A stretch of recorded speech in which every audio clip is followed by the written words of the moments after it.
Good evening all of you. Good evening बेटा, राधे राधे, जय Shri Krishna. Good evening all of you. बेटा कल अपन ने स्प्रिंग पेंडुलम पढ़ना स्टार्ट कर दिया था, लास्ट में कल स्प्रिंग पेंडुलम पढ़ना स्टार्ट कर दिया था। तीन चार एग्जाम्पल मैंने आपको बताए थे बेटा, 3-4 एग्जाम्पल आपको बता दिए थे।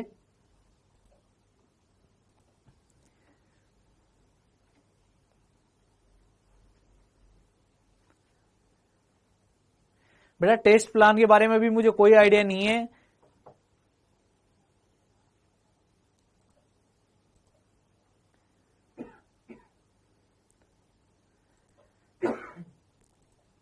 बेटा एसएचएम पढ़ रहे थे अपन, एसएचएम में अपन एनर्जी पढ़ चुके हैं, एसएचएम में अपन पोजीशन सबसे पहले पढ़ लिया, पोजीशन के बाद अपन वेलोसिटी पढ़ चुके हैं।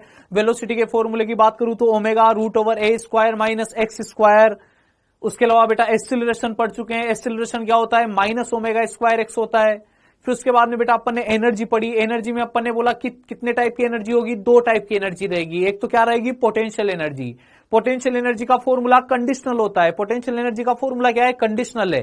क्या होता है पोटेंशियल एनर्जी का फॉर्मूला, हाफ के एक्स स्क्वायर, या फिर क्या होता है हाफ के x square plus you not. फिर उसके बाद में बेटा काइनेटिक एनर्जी, गतिज ऊर्जा। गतिज ऊर्जा का एक ही फॉर्मूला है, गतिज ऊर्जा का एक ही फॉर्मूला है, हाफ के ब्रैकेट के अंदर ए स्क्वायर माइनस एक्स स्क्वायर। अपन ने बोला दोनों की औसत वैल्यू, बेटा दोनों की औसत वैल्यू कितनी होती है, 1/4 के स्क्वायर, 1/4 के स्क्वायर। टोटल एनर्जी कितनी होती है, हाफ के स्क्वायर। टोटल एनर्जी कितनी होगी, हाफ के स्क्वायर। एनर्जी के बाद में कल बेटा स्प्रिंग पेंडुलम पढ़ा। अपन ने बोला एक स्प्रिंग है, एक ब्लॉक है, तब तक हर बार, एक स्प्रिंग है, एक ब्लॉक है, तब तक हर बार जो टाइम पीरियड है वो कितना आएगा, 2 पाई रूट ओवर m/k। कल 4 केस मैंने बताए थे तुम्हें से, t is equal to 2 pi root over m/k। बेटा इसके बाद में ये इस क्वेश्चन को देखेगा, ये इसको 5th नंबर पॉइंट समझ लीजिए, 5th वाला एग्जांपल है ऐसा ही।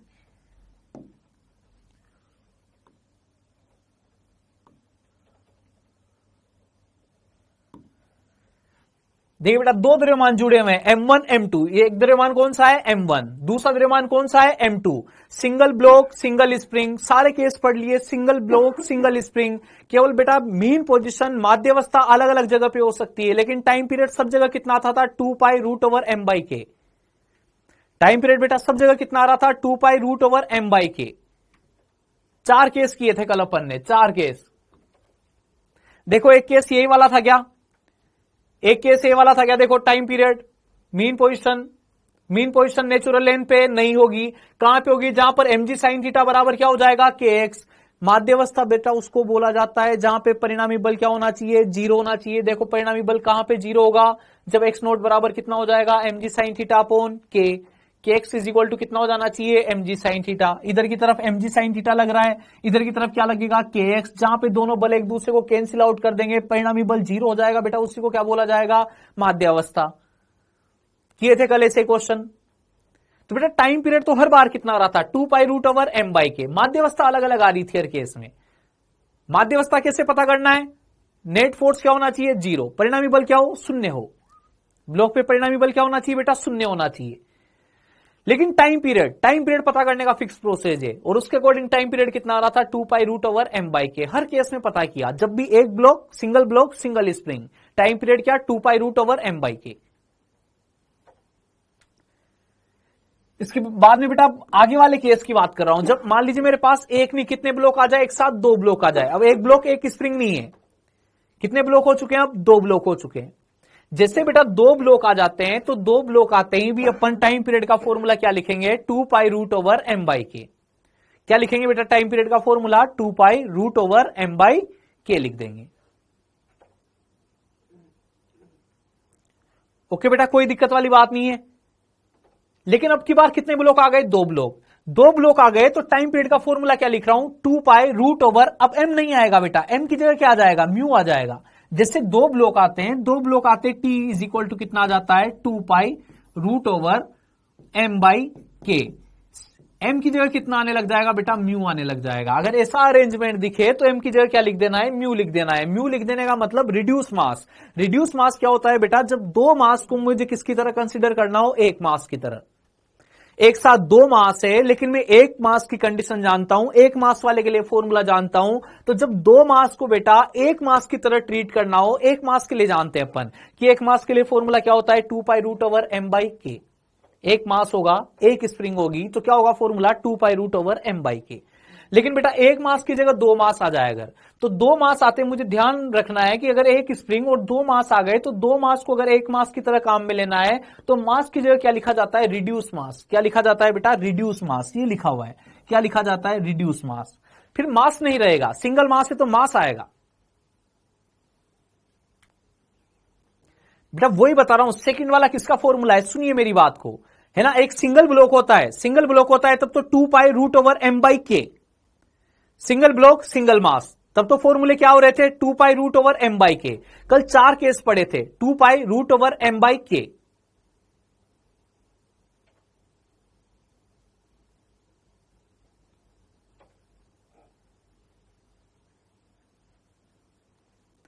लेकिन अगर बेटा एक सिंगल मास की जगह कितने मास आ जाए, दो मास आ जाए, सिंगल मास की जगह क्या आ जाए, दो मास। कल 4 केस पढ़े, एक ही स्प्रिंग थी, एक ही मास था, हर बार क्या लिख रहे थे, 2π√m/k। लेकिन मैंने बोला कि अगर एक मास नहीं, अब कितने मास हो गए, दो मास। अब दो मास हो गए तो बेटा केवल एम नहीं लिखा जाता, एम की जगह क्या लिखा जाता है, म्यू लिखा जाता है। म्यू को क्या बोला जाता है, सम्मानित मास। सम्मानित मास मतलब रिड्यूस मास। तो बेटा रिड्यूस मास लिखना पड़ेगा, फिर एम की जगह क्या लिखना पड़ेगा, म्यू लिखना पड़ेगा। और म्यू बराबर क्या होगा, m1m2/m1+m2। जो फॉर्मूला 2π√m/k आता है, तो दो ब्लॉक आते बेटा, एम की जगह क्या आने लग जाएगा, म्यू आने लग जाएगा। और म्यू इज इक्वल टू क्या रहेगा, ठीक है बेटा। तो के से याद रखना है, मतलब है ना, t is equal to 2π√m की जगह क्या आ जाएगा, म्यू आ जाएगा। और म्यू इज इक्वल टू क्या होता है, m1m2/m1+m2। ये वाली टर्म अपन बहुत जगह पढ़ते हैं, सेंटर ऑफ मास में पढ़ते हैं, सब जगह पढ़ते हैं रिड्यूस मास को।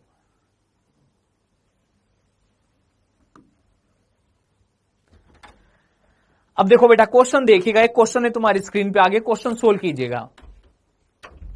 क्वेश्चन लिखा हुआ है तुम्हारी स्क्रीन पे आगे, क्वेश्चन को सोल्व कीजिएगा।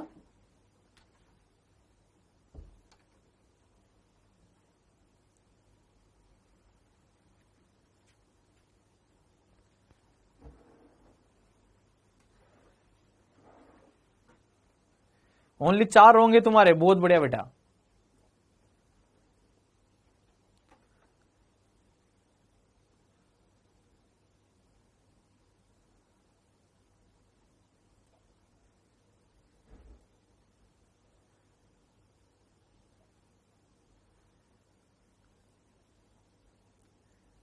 क्वेश्चन देखिएगा बेटा, क्वेश्चन देखिएगा, बोर्ड पे क्वेश्चन है, एसएचएम का क्वेश्चन है बोर्ड पे, सिंपल पेंडुलम का क्वेश्चन है। क्वेश्चन देख के पहले अपन को पहचानने में आना चाहिए कि स्प्रिंग ब्लॉक पेंडुलम का क्वेश्चन है।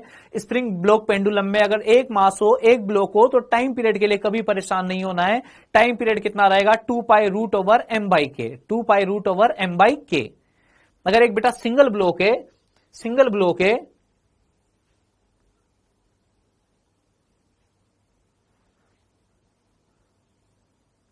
बेटा अगर ब्लॉक सिंगल है, सिंगल ब्लॉक है और सिंगल मास है, सिंगल ब्लॉक है, सिंगल स्प्रिंग है, सिंगल ब्लॉक है, सिंगल स्प्रिंग है,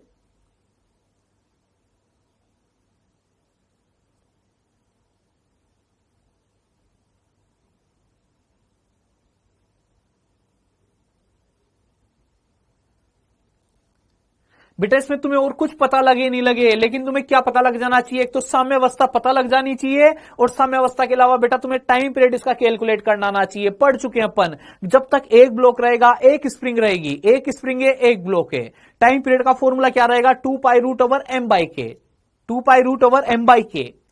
फॉर्मूला क्या रहेगा बेटा, 2π√m/k। और बेटा अगर मुझे माध्यावस्था पता करनी है, साम्यावस्था पता करनी है, तो क्या आएगी, kx इज इक्वल टू क्या आएगा, mg, जहां पर इस पर परिणामी बल क्या होगा, शून्य होगा।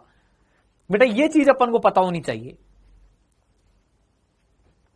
जब स्प्रिंग साम्यावस्था में हो, जब स्प्रिंग साम्यावस्था में हो तो स्प्रिंग में प्रसार, स्प्रिंग नहीं बेटा इसको ब्लॉक कर लीजिए। जब ब्लॉक साम्यावस्था में हो, स्प्रिंग नहीं कर रही है, सिस्टम कौन कर रहा है, ब्लॉक कर रहा है।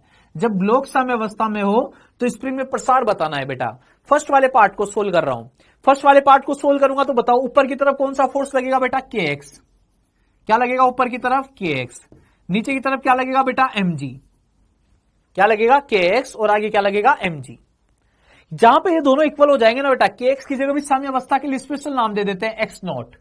जहां पे के एक्स नॉट इक्वल टू क्या हो जाएगा, एम जी हो जाएगा। जहां पे दोनों बल एक दूसरे को कैंसिल आउट कर देंगे बेटा, वहां पे परिणामी बल क्या होगा, जीरो होगा। उसी को क्या बोला जाएगा, साम्य अवस्था। साम्य अवस्था की पहचान क्या है, परिणामी बल क्या होना चाहिए, शून्य होना चाहिए।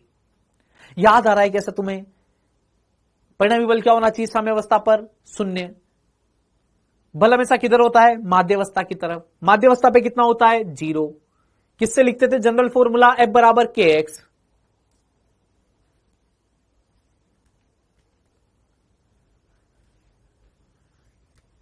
डन, कोई लोचे वाली बात नहीं है। के एक्स नॉट इक्वल टू क्या कर दोगे बेटा, एम जी। सुनिएगा बेटा बात को, फर्स्ट नंबर वाले क्वेश्चन को कर रहा हूं। फर्स्ट नंबर वाला क्या होगा, के एक्स नॉट इक्वल टू कितना हो जाएगा बेटा, एम जी। के एक्स नॉट की वैल्यू, के की वैल्यू कितनी है बेटा, 100। एक्स नॉट पता करना है, एम जी कितना आ जाएगा, 20। X naught is equal to कितना आ जाएगा बेटा, 0.2 मीटर। बताओ कोई लोचे वाली बात है, कोई दिक्कत वाली बात है क्या इसमें। अच्छा बेटा सेकंड वाले के लिए बोलो, सेकंड वाला कितना होगा, सेकंड वाला कितना होगा, सेकंड वाला कितना होगा, 2 pi root over M by k. आवर्तकाल बोला है, एक ब्लॉक है, एक स्प्रिंग में, दिमाग में क्या आना चाहिए, 2 pi root over M by k. पूरा प्रोसेस की बात अलग है। पूरा प्रोसेस क्या होता है, माध्यावस्था से एक्स विस्थापित करके देखते हैं, फिर एफ नेट लिखते हैं, एफ नेट बराबर के एक्स आता है, time period 2 pi root over M by k आता है।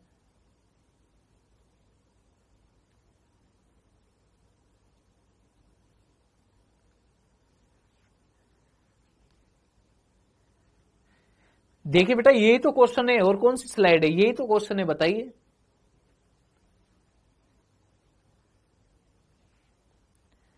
माध्यावस्था निकालने का तरीका बताया मैंने तुम्हें बोला इंक्लाइन प्लेन पे होगा। इंक्लाइन प्लेन पे होगा तो एम के एक्स किसको बैलेंस करना चाहिए, एम जी साइन थीटा को। वर्टिकल रस्सी है, वर्टिकल रस्सी तो के एक्स किसको बैलेंस करना चाहिए, एम जी को बैलेंस करना चाहिए। मैंने बोला हॉरिजॉन्टल है, हॉरिजॉन्टल में कोई एक्सटर्नल फोर्स नहीं है, तो के एक्स किसी को भी बैलेंस नहीं करेगा। एग्जैक्ट नेचुरल लेंथ पे क्या होगी, माध्यावस्था होगी। फिर मैंने बोला अगर कोई कांस्टेंट फोर्स लग रहा हो एफ नॉट, तो एफ नॉट बराबर क्या हो जाए, के एक्स हो जाए, तब जाके क्या आएगी, माध्यावस्था। माध्यावस्था आती है बेटा, अगर कोई एक्सटर्नल फोर्स लगा हुआ है तो के एक्स उसको बैलेंस करेगा, उस जगह पे माध्यावस्था होती है। नहीं दिए बेटा होमवर्क में, आज ही सोल्व करवा रहा हूं। अच्छा सेकंड वाला बोलो, दोलन का आवर्तकाल। सेकंड वाला बोलो, टी इज इक्वल टू बेटा 2 pi root over M by k होगा क्या, 2 pi root over M by k बोलो। अच्छा एम बाई के करोगे बेटा, 2/100 करोगे तो 50 आ जाएगा क्या रूट के अंदर। 2 पाई रूट ओवर 2/k की जगह 100 लिख देता हूं। इस 100 में से 10 बाहर आ जाएगा क्या बेटा, 10 बाहर आ जाएगा क्या, कितना आ जाएगा ये, पाई रूट 2 अपॉन कितना आ जाएगा, 5।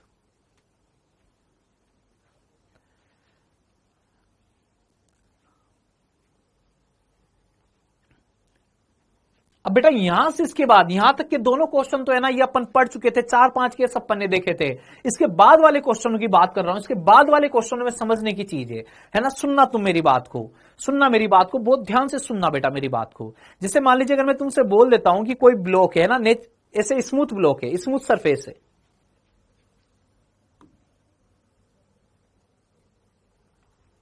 देखो जैसे मान लीजिए इस वाले क्वेश्चन की बात कर रहा हूं बेटा, है ना।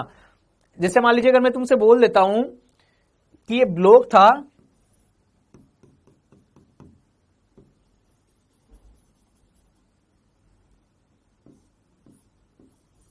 यहां पर तो बेटा प्राकृतिक लंबाई, ये वाली जगह तो क्या है, प्राकृतिक लंबाई।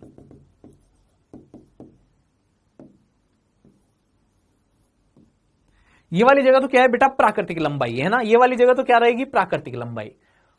अब बेटा अगर मैं यहां से बोला जा रहा है तुमसे, क्वेश्चन देखना, क्वेश्चन में क्या बोल रहा है, नेक्स्ट वाले क्वेश्चन की बात कर रहा हूं मैं, है ना। देखो तुमसे क्वेश्चन में क्या पूछा जा रहा है, आयाम पूछा जा रहा है। क्वेश्चन में क्या पूछा जा रहा है, आयाम पूछा जा रहा है। आयाम समझना, आयाम कैसे पता करेंगे अपन, हर क्वेश्चन में से आयाम कैसे पता किया जाएगा, है ना। देखो इक्वेशन दे रखी है, इक्वेशन में तो ए आगे आगे लिखा होता है, जैसे ए साइन ओमेगा टी इक्वेशन दे रखी, तो वहां तो आगे आगे लिखा होता है। लेकिन इक्वेशन वाला क्वेश्चन नहीं है, फोटो बना के दिया हुआ है, स्प्रिंग पेंडुलम का क्वेश्चन है। इसमें आयाम कैसे पता करेंगे, आयाम पता करने का तरीका क्या होता है, आयाम पता करने का तरीका पढ़ रहे हैं बेटा, है ना। सुनना मेरी बात को। तो देखो इसने क्या बोला है, प्रारंभ में ब्लॉक कहां पर है, साम्य अवस्था में। साम्य अवस्था का मतलब कितना खिंचाव है, भी 0.2 मीटर का खिंचाव है।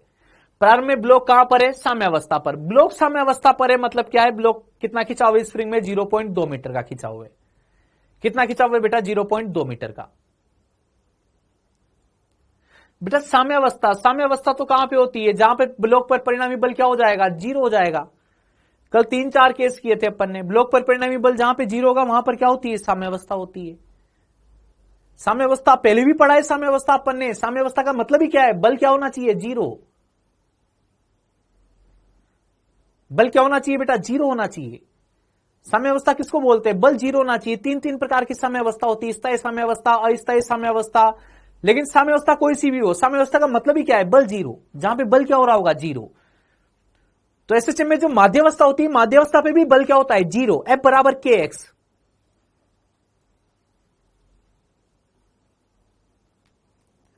तो बेटा यहां पर मैंने से माध्यावस्था पूछी तो मैंने बोल दिया कि जहां पर इस पर परिणामी बल क्या होना चाहिए? 0 होना चाहिए। ऊपर kx नोट, नीचे क्या लगेगा? mg लगेगा। तो वहां पे साम्यावस्था आएगी जहां पर परिणामी बल क्या होगा? 0 होगा। साम्यावस्था का मतलब मीन पोजीशन, माध्यावस्था आ गई। साम्यावस्था का मतलब क्या आ गई बेटा? माध्यावस्था आ गई। अब सुनना तुम मेरी बात को, मैं तुमसे कहना चाह रहा हूं कि आयाम, अब इसने क्या बोला? अब हम ब्लॉक को 0.4 मीटर से नीचे की ओर विस्थापित करते हैं तथा छोड़ देते हैं। साम्यावस्था में, साम्यावस्था से कितना और नीचे खींचूंगा? 0.4 मीटर और नीचे खींचूंगा। 0.4 मीटर और नीचे खींच के छोड़ दूंगा। 0.4 मीटर और नीचे खींचेंगे और नीचे खींच के छोड़ देंगे। साम्यावस्था पर है, यानी कि स्प्रिंग में पहले से कितना खिंचाव है? 0.2 मीटर का खिंचाव है। 0.2 मीटर का खिंचाव है, वहां से कितना और नीचे खींचा जा रहा है? 0.4 मीटर और नीचे खींचा जा रहा है और फिर वहां से छोड़ा जा रहा है बेटा। इसको वहां से छोड़ा जाएगा तो ये टू फ्लो मूव करता रहेगा। Up down up down up down move करता रहेगा।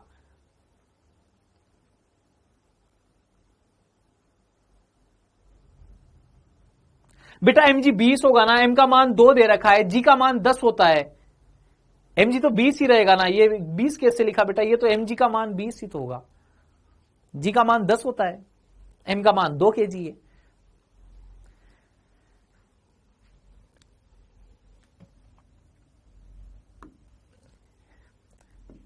तो बेटा मैं तुम्हें यह बताना चाह रहा हूं कि आयाम निकालने की जो ट्रिक होती है, वो आयाम निकालने की ट्रिक क्या है? जैसे मान लीजिए मैंने तुमसे बोल दिया बेटा कि ऐसे ये कोई ब्लॉक है, ये कोई ब्लॉक है, नेचुरल लेंथ पर है, नेचुरल लेंथ पर इसकी साम्यावस्था है। साम्यावस्था कहां पर है? x बराबर 0 पर, नेचुरल लेंथ पर है, प्राकृतिक लंबाई पर है। अब मान लो मैं इस ब्लॉक को, सुनना आयाम निकालने का तरीका बता रहा हूं बेटा, आयाम निकालने का तरीका। अगर मान लीजिए मैं इस ब्लॉक को बेटा, माध्यावस्था है, साम्यावस्था है, साम्यावस्था से जितना खींच के छोड़ देंगे, जितना दूर ले जाके छोड़ूंगा बेटा, वो इसका आयाम हो जाएगा। जैसे मुझे ब्लॉक का मास दिया जाता है, जैसे मुझे स्प्रिंग का कांस्टेंट दिया जाता है बेटा, इसकी बहुत सारी चीजें तो फिक्स हो जाती है। टाइम पीरियड फिक्स है, कितना आएगा? 2π√m/k। टाइम पीरियड फिक्स है, कितना आएगा? 2π√m/k। टाइम पीरियड फिक्स है तो ओमेगा भी फिक्स है, √k/m। ओमेगा क्या होता था? Omega =k/m, omega square =k/m। तभी टाइम पीरियड कितना होता है? 2π√m/k। तो बेटा जैसे ये ब्लॉक का मास लिखता हूं मैं और स्प्रिंग का कांस्टेंट लिखता हूं, तो स्प्रिंग का कांस्टेंट ब्लॉक का मास लिखते हैं, time period fix, frequency fix, omega fix. लेकिन बेटा आयाम फिक्स नहीं होता है, आयाम फिक्स नहीं होता है। आयाम मुझे डिसाइड करना पड़ेगा। आयाम जो मैं प्रोवाइड करता हूं बेटा, वो आयाम होता है।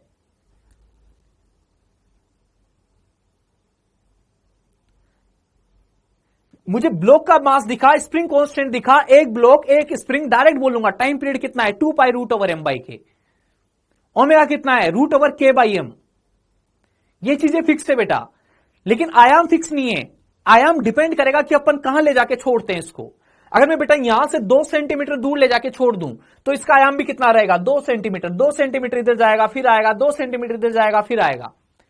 लेकिन बेटा अगर मैं इसको 4 सेंटीमीटर खींच के छोड़ूं तो इधर भी कहां तक जाएगा? 4 तक, यहां तक आएगा, फिर इधर भी कहां तक जाएगा? 4 तक, फिर वापस आएगा, फिर इधर भी कहां तक जाएगा? 4 तक, फिर वापस आएगा, फिर कहां तक जाएगा? 4 तक। ऐसे अगर मैंने इसको 10 सेंटीमीटर खींच के छोड़ दूं माध्यावस्था से, तो बेटा इसका आयाम भी कितना हो जाएगा? 10 सेंटीमीटर। तो बेटा आयाम अपन पे डिपेंड करेगा कि अपन कितना खींच के छोड़ रहे हैं इसको।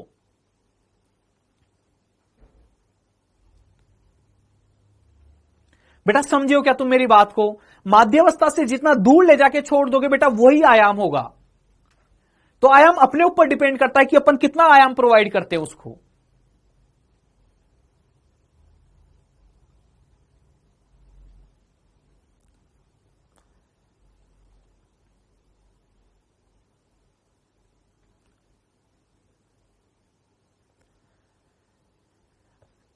तो आयाम के लिए बेटा क्वेश्चन को सोल्व करने की जरूरत नहीं है। आयाम के लिए क्वेश्चन को सोल्व करने की जरूरत नहीं है। आयाम में क्लियर लिखा हुआ है, क्वेश्चन में क्लियर लिखा हुआ है कि उसको साम्यावस्था से 0.4 मीटर विस्थापित करके छोड़ा जा रहा है।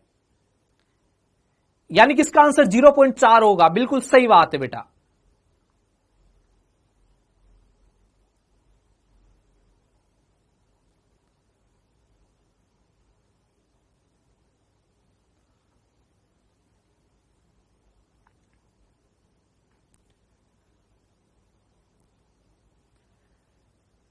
आयाम कितना हो जाएगा बेटा इसका? 0.4 मीटर। क्वेश्चन में क्लियर बोला जा रहा है कि इसको साम्यावस्था से 0.4 मीटर विस्थापित करके छोड़ा जाता है।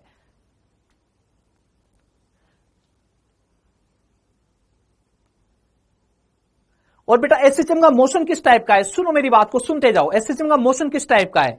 माध्यावस्था से स्प्रिंग की प्राकृतिक लंबाई से कोई लेना देना नहीं है। गलती से इस बार स्प्रिंग की प्राकृतिक लंबाई साम्यावस्था पर है, लेकिन स्प्रिंग की प्राकृतिक लंबाई की बात नहीं कर रहा हूं मैं, साम्यावस्था की बात कर रहा हूं बेटा। जहां पे परिणामी बल क्या होता है? 0 होता है। उस जगह से तुम जितना विस्थापित करके छोड़ोगे वही क्या होगा? आयाम होगा।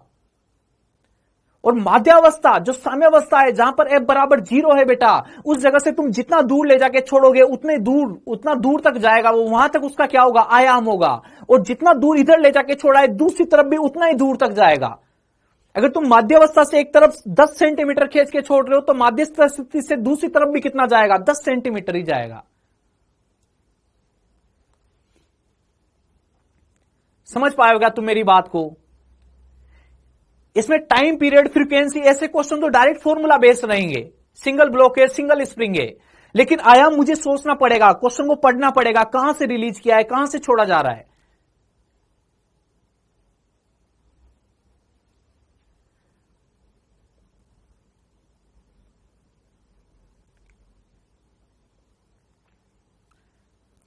अच्छा अब मैं क्वेश्चन पे आ रहा हूं बेटा, है ना, क्वेश्चन पे आ रहा हूं, सुनना मेरी बात को। क्वेश्चन पे आ रहा हूं, वापस से क्वेश्चन पे आ रहा हूं। जो अपना एक्चुअल क्वेश्चन था उस क्वेश्चन पे आ रहा हूं मैं वापस से। तो बेटा मैं तुमसे ये बोल रहा हूं कि अगर मान लीजिए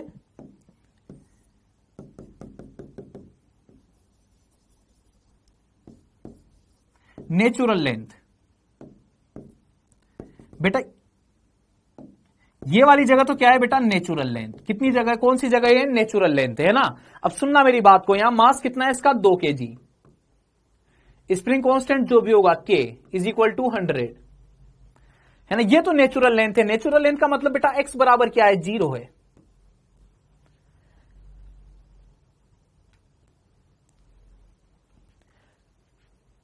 अब की बार जो मीन पोजीशन है बेटा वो शिफ्टेड होगी, थोड़ा सा किधर होगी? नीचे होगी। कितना नीचे होगी बेटा? X naught is equal to कितना रहेगा? X naught is equal to कितना आएगा? 0.2 मीटर। इस जगह पे बेटा क्या रहेगी? इस जगह पे क्या रहेगी? इस जगह पे माध्यावस्था। माध्यावस्था या फिर क्या बोलोगे तुम? साम्यावस्था। क्या बोलोगे बेटा? साम्यावस्था हो जाएगी बेटा ये साम्यावस्था। अब बेटा इसको साम्यावस्था से कितना नीचे खींचा जा रहा है? इसको साम्यावस्था से कितना नीचे खींचा जा रहा है? साम्यावस्था से और कितना नीचे खींचा जा रहा है बेटा? 0.4 मीटर। कितना नीचे खींचा जा रहा है? 0.4 मीटर। स्क्रीन तो दिखाई दे रही है बेटा यहां तक सभी को? 0.4 मीटर। इसको बेटा 0.4 मीटर खींच के यहां से क्या किया जा रहा है? छोड़ा जा रहा है वापस। यहां से क्या किया जा रहा है? रिलीज किया जा रहा है, इसको छोड़ा जा रहा है 0.4 मीटर खींच के।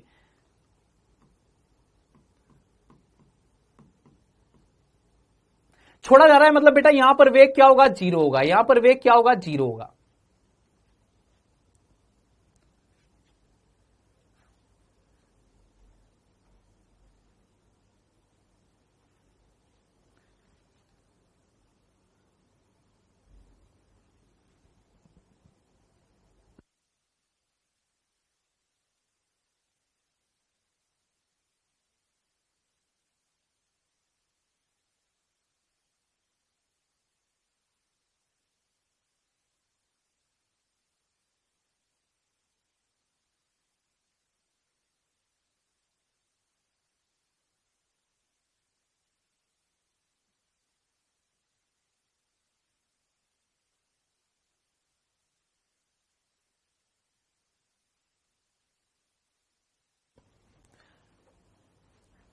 हाँ बेटा, किसी को कोई दिक्कत तो नहीं है?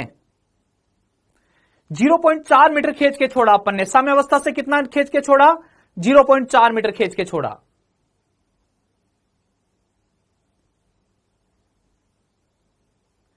बस बेटा यही काम की बात है कि जहां पर वेग 0 होगा बेटा वही चरम स्थिति है, वही आयाम वाली स्थिति है, वहीं पर x बराबर a होगा। तो बेटा यहां पर, अच्छा अब सुनो, ये माध्यावस्था से कितना नीचे आया था? 0.4 मीटर नीचे आया था क्या? तो माध्यावस्था से कितना ऊपर भी जाएगा? 0.4 मीटर ऊपर भी जाएगा क्या? देखो,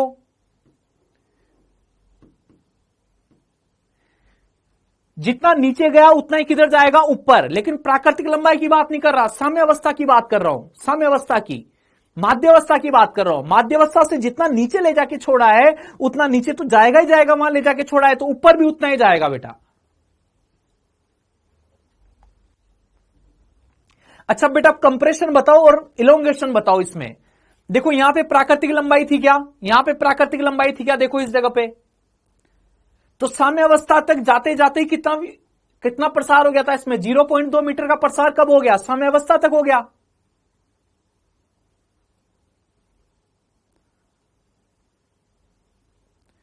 हो गया 0.2 मीटर का प्रसार तो साम्यावस्था तक जाने में ही हो गया। जैसे ब्लॉक लटकाऊंगा तो स्प्रिंग उसी लेन पे थोड़ी रहेगी, उससे थोड़ा नीचे चली जाएगी। तो 0.2 मीटर का प्रसार तो कहां पे हो गया? साम्यावस्था तक जाने में हो गया।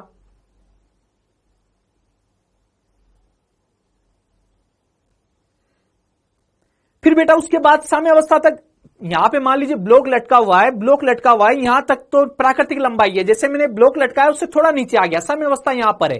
अब यहां से भी बेटा मैं कितना नीचे और खींच रहा हूं? 0.4 मीटर और। तो बेटा प्रसार कितना हो गया? प्रसार कितना हो गया? 0.6 हो जाएगा क्या अधिकतम प्रसार?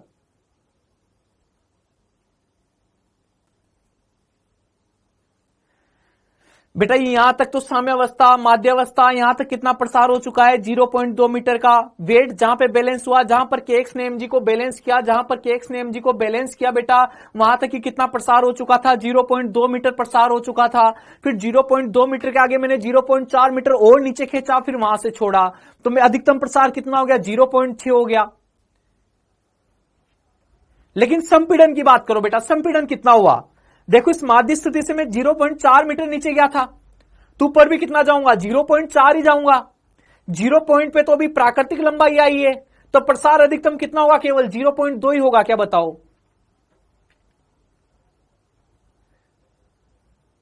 बोलो बेटा अधिकतम प्रसार क्या 0.2 ही दिख रहा है क्या तुम्हें? यहां तक तो प्राकृतिक लंबाई है।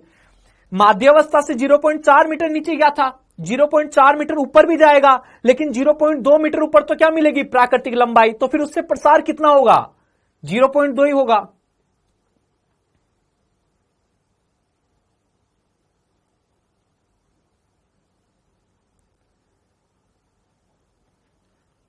तो बेटा अगर वो आयाम की बात कर रहा है तो आयाम तो किसके हिसाब से देखना है? कि साम्यावस्था से कितना दूर गए। आयाम तो किसके हिसाब से देखना है? कि साम्यावस्था से कितने दूर गए। लेकिन जब बेटा वो प्रसार की या संपीड़न की बात करे, तो स्प्रिंग में प्रसार या स्प्रिंग में संपीड़न की बात करे, तो फिर देखना है कि स्प्रिंग की प्राकृतिक लंबाई से कितना दूर चले गए या फिर कितना अंदर चले गए।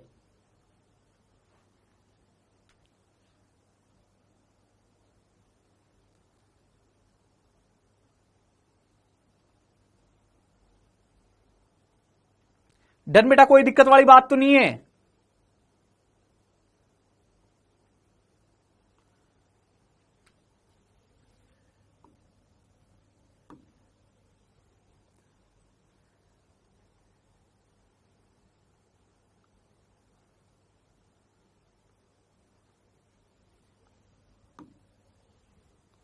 अरे बेटा एक क्वेश्चन इसके ऊपर ही हो गया है, इसमें सब चीजें आ रही है अब तुम्हारे एक एक करके नेक्स्ट स्लाइड में।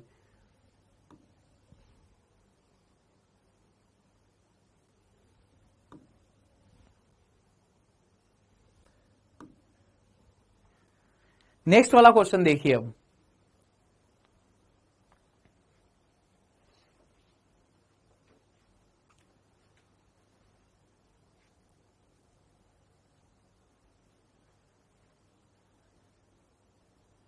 इस वाले क्वेश्चन को कीजिए। द्रव्यमान की वस्तु स्प्रिंग से जुड़ी है जो कि 4 सेकंड के आवर्तकाल से दोलन कर रही है।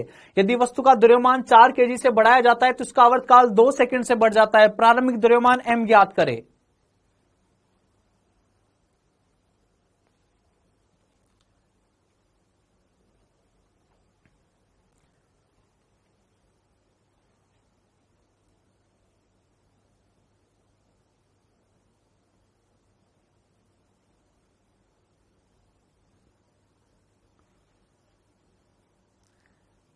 बोलो बेटा एम द्रव्यमान की वस्तु है, एम द्रव्यमान की वस्तु स्प्रिंग से जुड़ी है जो कि 4 सेकंड के आवर्तकाल से दोलन कर रही है।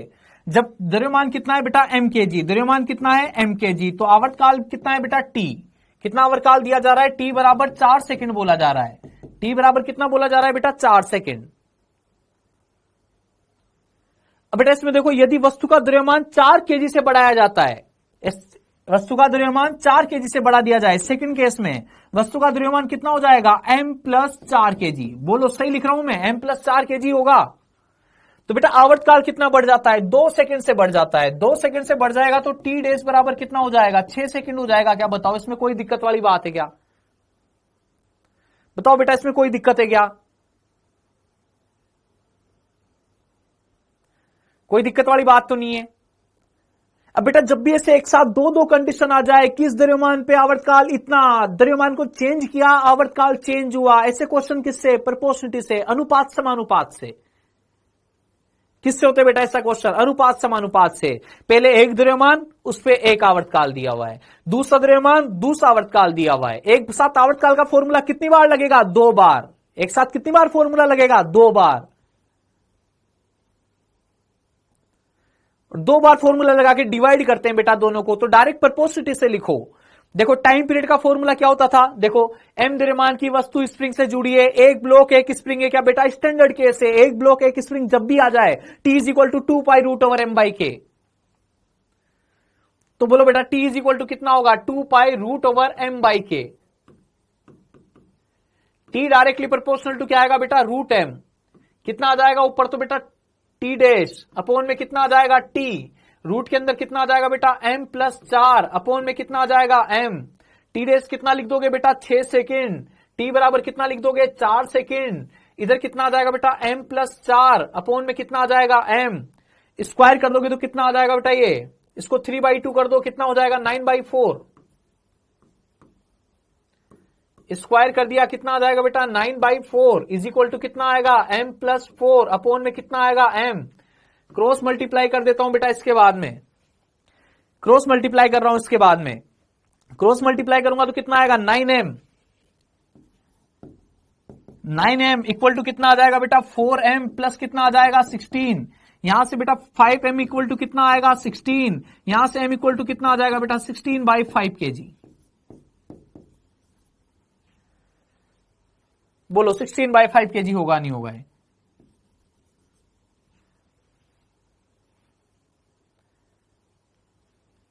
16/5 kg।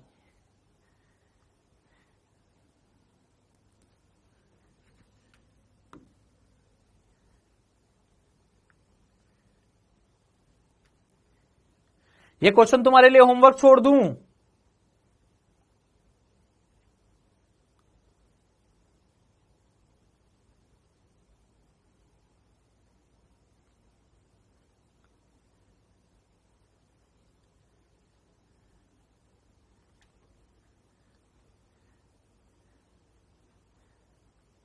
लेकिन जोरदार क्वेश्चन है सारे, जो भी क्वेश्चन आ रहे हैं वे सारे जोरदार क्वेश्चन है।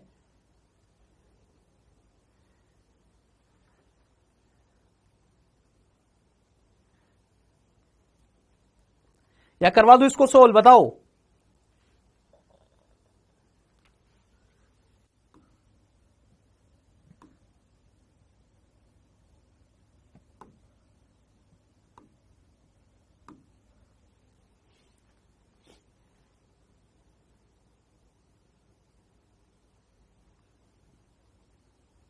कर लोगे तुम? ठीक है, सॉल्यूशन भी है इसमें, अपने हिसाब से समझना, करना, फिर नहीं आए तो मुझे बताना कल।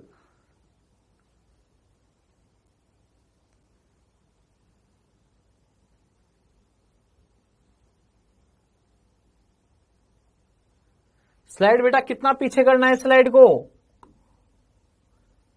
देखो बताओ क्या दिक्कत है इसमें, बताओ।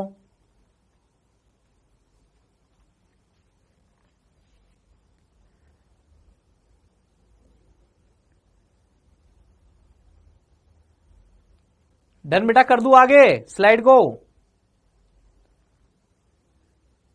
लिखना नहीं है, सब तुम्हारे पास नोट्स पहुंच जाएंगे बेटा, लिखना नहीं है। ये सब स्लाइड पहुंच जाती है ना तुम्हारे पास, फिर लिखने की क्या जरूरत है?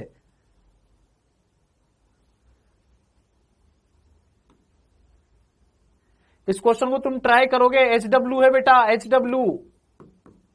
आराम से सोच के दिमाग लगा के टाइम देके 5-10 मिनट का टाइम देके फिर करना।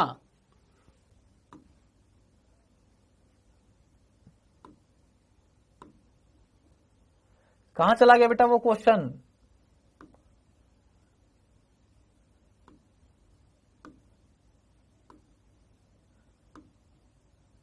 आ जाएगा, चलो, है ना। ये वाला क्वेश्चन कीजिएगा बेटा, ये वाला क्वेश्चन, ये वाला भी अच्छा क्वेश्चन है। मतलब ये जो भी 3-4 क्वेश्चन है बैक टू बैक सारे अच्छे क्वेश्चन है।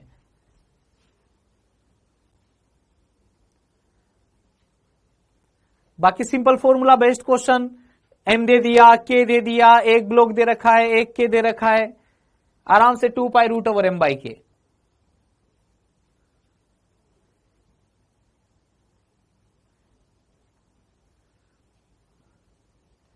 इस क्षैतिज स्प्रिंग से एक द्रव्यमान m जुड़ा है जो सरल आवर्त गति करता है। जब द्रव्यमान m माध्य स्थिति से गुजरता है तब उस पर एक छोटा द्रव्यमान स्मॉल m रख दिया जाता है तथा दोनों साथ साथ गति करते हैं, तो द्रव्यमान रखने से पूर्व तथा बाद के आयाम का अनुपात होगा।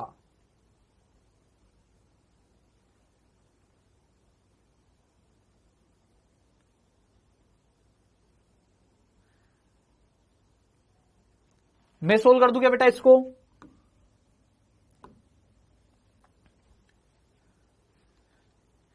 सुनिएगा बेटा, है ना, अच्छा क्वेश्चन है, टाइम लगेगा, तुमने करने में भी दिक्कत आएगी, नहीं हो पाएगा। सुनिएगा बात को, है ना। तो एक बार देखिए क्वेश्चन को कैसे करना है ना। तो देखो, क्षैतिज स्प्रिंग से एक द्रव्यमान m जुड़ा हुआ है जो सरल आवर्त गति कर रहा है। एक द्रव्यमान ऐसा है जो पहले से आवर्त गति कर रहा है भाई, एक द्रव्यमान ऐसा है जो पहले से आवर्त गति कर रहा है। कोई द्रव्यमान है वो क्या कर रहा है, पहले से आवर्त गति कर रहा है, टू फ्रो माध्य स्थिति से इधर उधर इधर उधर ईट गिट चल रहा है पहले से ही। जब द्रव्यमान m माध्य स्थिति से गुजरता है, जब वो माध्य स्थिति से गुजरता है बेटा, माध्य स्थिति से गुजरता है, तब उस पर एक छोटा द्रव्यमान m रख दिया जाता है, एक द्रव्यमान और उसके ऊपर रख दिया जाता है, उस पर एक द्रव्यमान और रख दिया जाता है। अब अगर एक द्रव्यमान पहले से सिस्टम कर रहा था तो पहले तो उसका सिस्टम हो ही रहा था, अब उसके ऊपर एक द्रव्यमान और रख दूंगा तो बेटा दो द्रव्यमान एक साथ मिलकर सिस्टम करेंगे क्या? दो द्रव्यमान मिलकर एक साथ सिस्टम करेंगे क्या? पहले वाली कंडीशन बाद वाली कंडीशन में चेंज क्या है बेटा कि पहले और बाद में द्रव्यमान क्या हो चुका है, चेंज हो चुका है। पहले एक अकेला कैपिटल M द्रव्यमान था, जैसे दूसरे वाले को रखूंगा एक साथ कितने द्रव्यमान हो जाएंगे बेटा, दो द्रव्यमान एक साथ हो जाएंगे। सेकंड कंडीशन में सिस्टम में कितने द्रव्यमान होंगे, दो द्रव्यमान एक साथ सिस्टम करेंगे।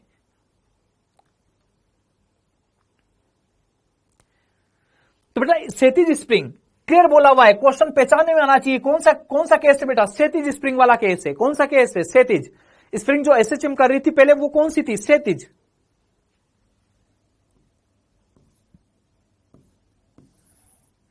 तो बेटा ये क्षैतिज स्प्रिंग है, ये एसएचएम कर रही है, कैपिटल M द्रव्यमान है, सरल आवर्त गति कर रहा है, दोनों साथ साथ गति करते हैं, तो द्रव्यमान रखने से पूर्व तथा बाद के आयाम का अनुपात होगा। मान लेता हूं मैं कि पहले कहां तक जा रहा था, ए तक जा रहा था, कहां तक जाके आ रहा था, ए तक। कहां तक जा रहा था बेटा, ए तक। यहां पर क्या बोल देता हूं बेटा, माध्य, है ना, ए तक जाके आ रहा था। इधर भी कहां तक जा रहा था बेटा, ए तक। इधर भी कहां तक जा रहा था, ए तक। अच्छा अगर ये ए तक जा रहा था, अगर ये ए तक जा रहा था तो ए तक जा रहा था तो क्या यहां पे इसका जो वेग होगा, यहां पर वेग, बेटा सुनना बात को, यहां पर जो वेग होगा वो कितना रहा होगा, ओमेगा मल्टीप्लाइड बाई ए रहेगा क्या? देखो ओमेगा मल्टीप्लाइड बाई ए रहेगा क्या?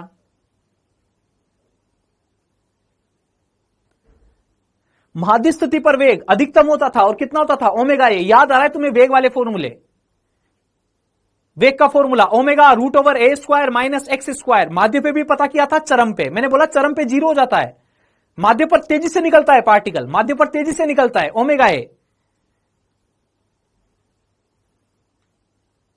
माध्य पर वेग क्या होता है, अधिकतम। माध्य पर गतिज ऊर्जा भी क्या होती है, अधिकतम। उल्टा कटोरा गतिज ऊर्जा के लिए बताओ, बताया था मैंने।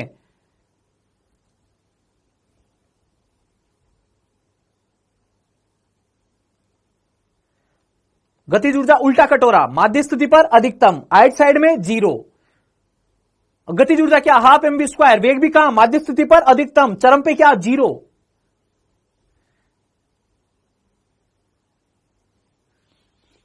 तो बेटा यहां पर वेग अधिकतम होगा, कितना होगा, ओमेगा मल्टीप्लाइड बाई ए। और बेटा जैसे मास फिक्स होता है, के फिक्स होता है, ओमेगा भी क्या हो जाता है, फिक्स हो जाता है। ओमेगा की वैल्यू क्या होती है, k by m, root over के बाई एम।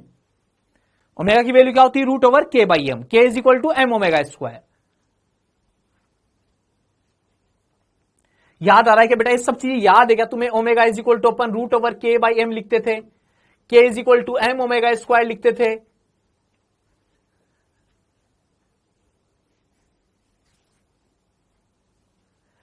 अच्छा अब देखो यहां पर ये था पहले एक ही द्रव्यमान था, है ना, इसका वेग कितना बोल देता हूं, ओमेगा मल्टीप्लाइड बाई ए बोल देता हूं। अच्छा बेटा जैसे मैं इसके ऊपर एक द्रव्यमान और रख दूंगा, इसके ऊपर एक द्रव्यमान में और रख देता हूं, मैंने इसके ऊपर एक द्रव्यमान और रख दिया, स्मॉल एम द्रव्यमान। जिसे बेटा इसके ऊपर द्रव्यमान रखूंगा तो क्या इसका वेग घट जाएगा क्या? जैसे एक और द्रव्यमान रखा होगा, द्रव्यमान रखते वेग घट जाएगा क्या इसका? पूरे निकाय का वेग घट जाएगा। अगर कोई वस्तु जा रही हो तुम उसके ऊपर थोड़ा वजन और डाल दो, वेग क्या हो जाएगा, घट जाएगा।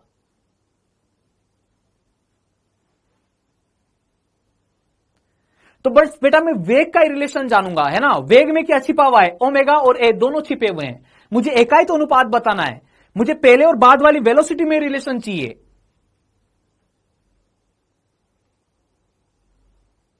बेटा मतलब बहुत शानदार क्वेश्चन है, कोलिजन का और एसएचएम का कंसेप्ट मिक्स है।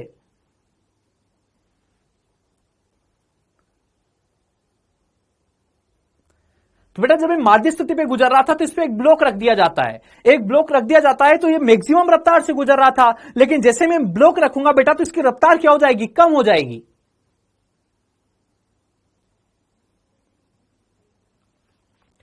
तो बेटा ब्लॉक रखने के और पहले वाले मोमेंटम को, संवेग को अगर मैं क्या बोलूं पी, बाद वाले को क्या बोल दूं बेटा पी डैश।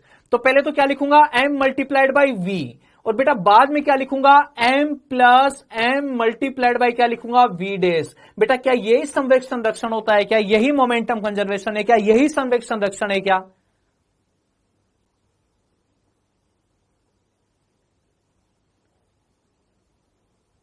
बेटा क्या यही संवेग संरक्षण होगा क्या? देखो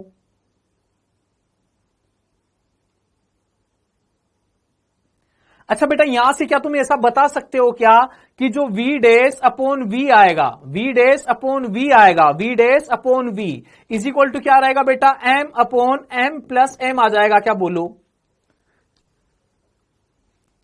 बोलो। मतलब मुझे रिलेशन ही किसका पता करना था, मोमेंटम कंजर्वेशन से v और v डैश के बीच में रिलेशन लिखना है कि पहले जब अकेला चल रहा था तब मीन पोजीशन की वेलोसिटी क्या थी, जब दोनों मिलके चल रहे हैं तब मीन पोजीशन की वेलोसिटी क्या है। उन दोनों के बीच में अगर रिलेशन लिख पाऊं बेटा तो a और a डैश के बीच में भी रिलेशन आ जाएगा। मीन पोजीशन की वेलोसिटी में ओमेगा छिपा होता है, उसी में एम्पलीट्यूड छिपा होता है। जब भी कोलिजन वाले क्वेश्चन आएंगे बेटा, ब्लॉक के ऊपर ब्लॉक रखने वाले क्वेश्चन आएंगे, तो पहले मोमेंटम कंजर्वेशन से वेलोसिटी का बीच का रिलेशन आएगा, पहले वाली वेलोसिटी बाद वाली वेलोसिटी, उसके अंदर ओमेगा और ए छिपे हुए हैं। बहुत शानदार क्वेश्चन है मतलब। V dash upon v. अच्छा बेटा वी डैश की जगह अब देखना मैं क्या लिख रहा हूं, वी डैश की जगह मुझे एम्पलीट्यूड के बीच में रिलेशन बताना है। देखो द्रव्यमान रखने से पूर्व तथा बाद के आयाम का अनुपात होगा। अब बीच में बेटा एक टक्कर जैसा प्रोसेस कर दिया तो टक्कर में क्या लगता है, मोमेंटम कंजर्वेशन। तो मोमेंटम कंजर्वेशन से पहले वेग के मध्य का संबंध आएगा, और जब वेग के मध्य का संबंध आएगा उसके बाद में बेटा आगे वाली स्टेप में क्या आएगा, आयाम के मध्य का संबंध आएगा। यहां पर क्या लिखोगे, वी डैश की जगह ए डैश ओमेगा डैश, यहां पर क्या लिखोगे ए ओमेगा, इधर क्या लिखोगे एम एम प्लस एम। अच्छा बेटा ओमेगा का फॉर्मूला क्या होता था, ओमेगा का फॉर्मूला देखो तो यहां से omega is equal to root over के बाई एम होता है क्या? देखो omega is equal to root over के by M, omega is equal to root over के बाई एम होता है क्या? देखो बेटा मैंने के में तो कोई चेंज नहीं किया है, देखो केवल एम ही चेंज हो रहा है क्या? देखो पहले मास एम था, बाद में कितना हो गया एम प्लस एम। के में तो कोई चेंज नहीं किया है ना अपन ने, के तो क्या रहेगा, सेम रहेगा। तो बेटा ओमेगा जो होता है वो एम के इनवर्सली प्रोपोर्शनल आ रहा है। ध्यान से देखना बेटा मेरी बात को, ओमेगा जो है वो एम के क्या आ रहा है बेटा, इनवर्सली प्रोपोर्शनल आ रहा है। ओमेगा और एम क्या है, इनवर्सली प्रोपोर्शनल। ओमेगा की जगह क्या लिखूंगा, रूट एम, वो भी किधर, अपोन में।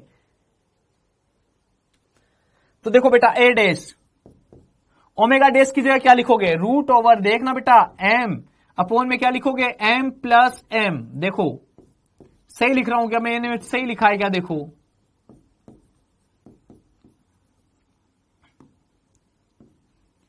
देखो सही लिखा हुआ है क्या ये?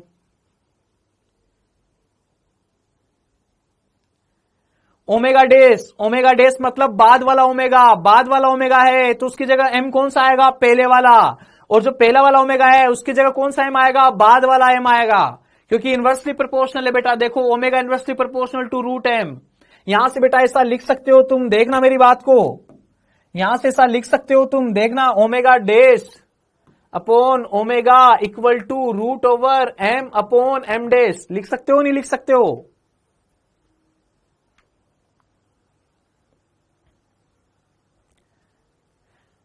तो बेटा वेलोसिटी के बीच का रिलेशन लिखा, वेलोसिटी के बीच का रिलेशन लिख के फिर ओमेगा ए लिखा है अपन ने उसको, और फिर मुझे पता है ओमेगा मास चेंज हुआ है तो ओमेगा भी चेंज होगा। अगर बेटा कोलिजन के पहले कोलिजन के बाद की वेलोसिटी का रिलेशन पूछता तो अपना क्वेश्चन यहीं पे खत्म था। देखो अपना क्वेश्चन यहीं पे खत्म था। अगर वो बोलता कोलिजन के बाद कोलिजन के पहले वाली वेलोसिटी तो क्वेश्चन केवल कोलिजन का होता, इसमें कोई एसएचएम नहीं लग रहा होता फिर। लेकिन उसने क्वेश्चन को कोलिजन से एसएचएम में कन्वर्ट करने के लिए फिर उसने आगे बोला कि एम्पलीट्यूड कितना रह जाएगा।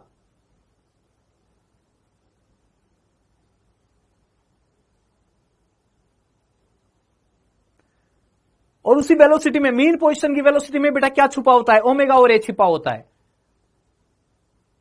और ओमेगा सेम नहीं रख सकते, मास चेंज हो जाए या स्प्रिंग कांस्टेंट चेंज हो जाए तो टाइम पीरियड भी चेंज होता है, ओमेगा भी चेंज होता है, फ्रीक्वेंसी भी चेंज होती है। तो अगर मास चेंज हो गया तो मुझे ध्यान रहना चाहिए कि अब ओमेगा ओमेगा नहीं रहा होगा, ओमेगा डेस बन चुका होगा। तो वी डेस की जगह मैं ए डेस ओमेगा नहीं लिख दूं, ए डेस ओमेगा डेस। मुझे पता होना चाहिए ओमेगा चेंज हो जाएगा क्योंकि मास चेंज हुआ है। टाइम पीरियड, ओमेगा, फ्रीक्वेंसी केवल 2 pi root over M by k, इन्हीं चीजों पे तो डिपेंड करते हैं। एम और के से मतलब है टाइम पीरियड को, ओमेगा को, फ्रीक्वेंसी को। मास चेंज हुआ, ओमेगा चेंज होगा। अच्छा बेटा इसको इससे निपटा दोगे क्या आगे? रूट एम से रूट एम टाइप्स, इसको भी रूट एम, इससे निपटाओगे तो उधर भी रूट रह जाएगा क्या? अरे भाई इधर रूट एम है उधर एम है पूरा, उसको root m multiplied by root m लिख सकते हो। एक रूट एम से एक रूट एम निपट जाएगा, एक रूट एम ही बचेगा इस तरफ। ऐसे इधर नीचे भी क्या बचेगा? एक root over M plus M बचेगा।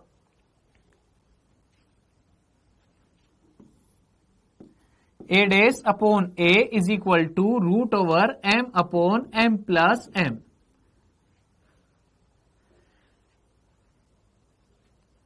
एक बार फिर से सुनोगे क्या या चलेगा? मतलब समझ गए हो बात को मेरी को?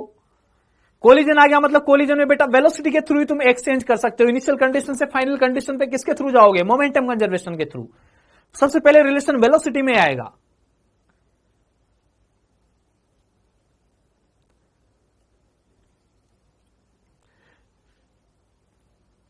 ओके डन बेटा, आगे चलता हूं अब, है ना।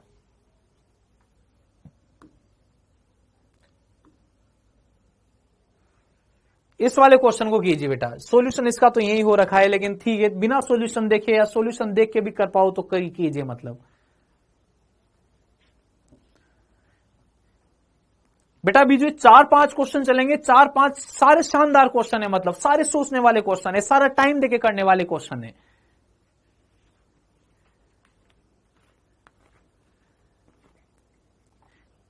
ठीक है बेटा, रिपीट कर रहा हूं, लेकिन पहले इस क्वेश्चन को देखो अभी एक बार।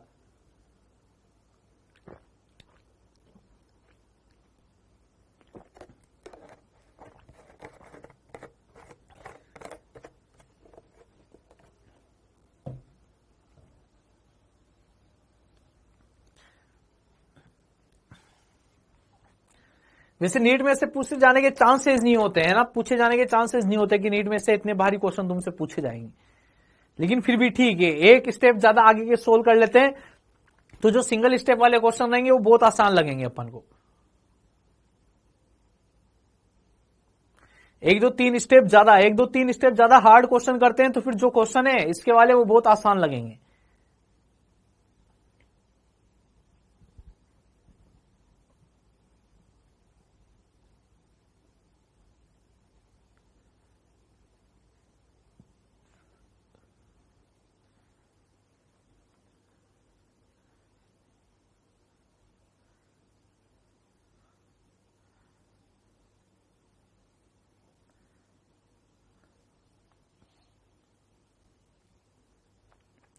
अब सुनना बेटा, इसमें क्वेश्चन में, इस क्वेश्चन में पिछले क्वेश्चन में डिफरेंस क्या था? पिछले क्वेश्चन में जो पहला वाला मास था वो पहले से एसएचएम कर रहा था, इसमें कोई भी ऐसा कण नहीं है जो पहले से एसएचएम कर रहा हो। बेटा सुनना बात को, देखो ये वाला कण कहां पर है? रेस्ट में है, रखा हुआ है, एसएचएम नहीं कर रहा है, उसके पास कोई एम्पलीट्यूड नहीं है, कोई ओमेगा नहीं है, कोई टाइम पीरियड नहीं है, वो एसएचएम ही नहीं कर रहा है। पहले कण कहां पर है बेटा? रेस्ट पर है पहला वाला कण। देखो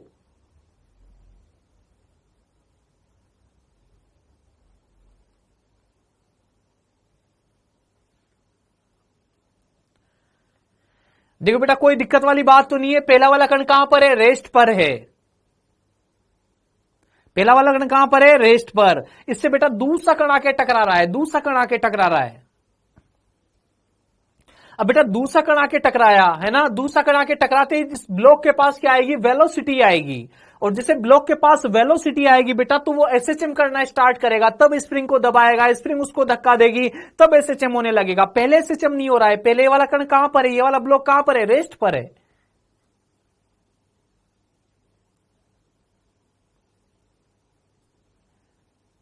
पहले ये वाला ब्लॉक कहां पर है बेटा? रेस्ट पर है। इधर से आके टकराएगा बेटा, इधर से ये आके टकराएगा, तो बताओ यहां पर वेलोसिटी, टकराने के बाद वेलोसिटी, टकराने के पहले, केवल टकराने के पहले लिखूंगा पी इनिशियल बराबर क्या लिखेंगे बेटा? P final. पी इनिशियल बराबर क्या लिखा जाएगा? P final. इनिशियल कंडीशन में बताओ इसका वेग कितना है बेटा? 0। इसका वेग कितना है? v। तो क्या लिख दिया? mv लिख दिया। 0 प्लस mv। जैसे बेटा टक्कर हो जाएगी, टक्कर के बाद बोला है टक्कर कौन सी है? पूर्णतः अप्रत्यास्थ। पूर्णतः अप्रत्यास्थ मतलब दोनों ब्लॉक चिपक कर साथ चलेंगे। जैसे पिछले क्वेश्चन में रखा था ब्लॉक को ऊपर, वैसे दोनों ब्लॉक साथ चलेंगे।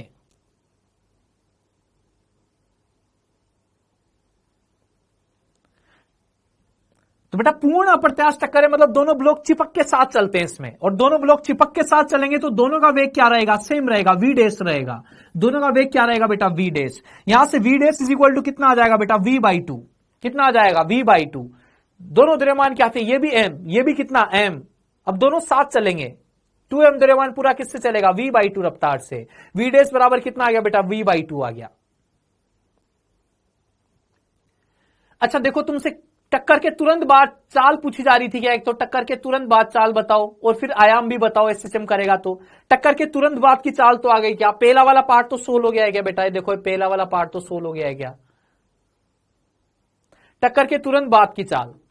लेकिन यहां तक का एक क्वेश्चन बेटा केवल कोलिजन का था, इसमें एसएचएम का कोई रोल नहीं है, यहां तक केवल एक टक्कर का क्वेश्चन है। एसएचएम का क्वेश्चन कब बनेगा? जब इसको स्प्रिंग से कनेक्ट कर रखा है आगे और इसका आयाम पूछा जा रहा है, तब एक इसका क्वेश्चन है, एसएचएम का क्वेश्चन है।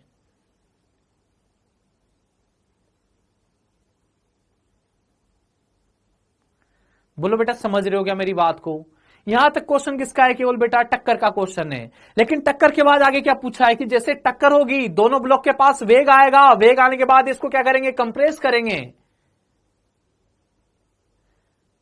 और बेटा अगर कंप्रेस करेंगे तो अब एसएचएम होगा आगे, स्प्रिंग जुड़ी हुई है, क्योंकि ब्लॉक से स्प्रिंग जुड़ी हुई है और उनके पास वेग आ गया है, तो क्या होगा बेटा? एसएचएम होगा।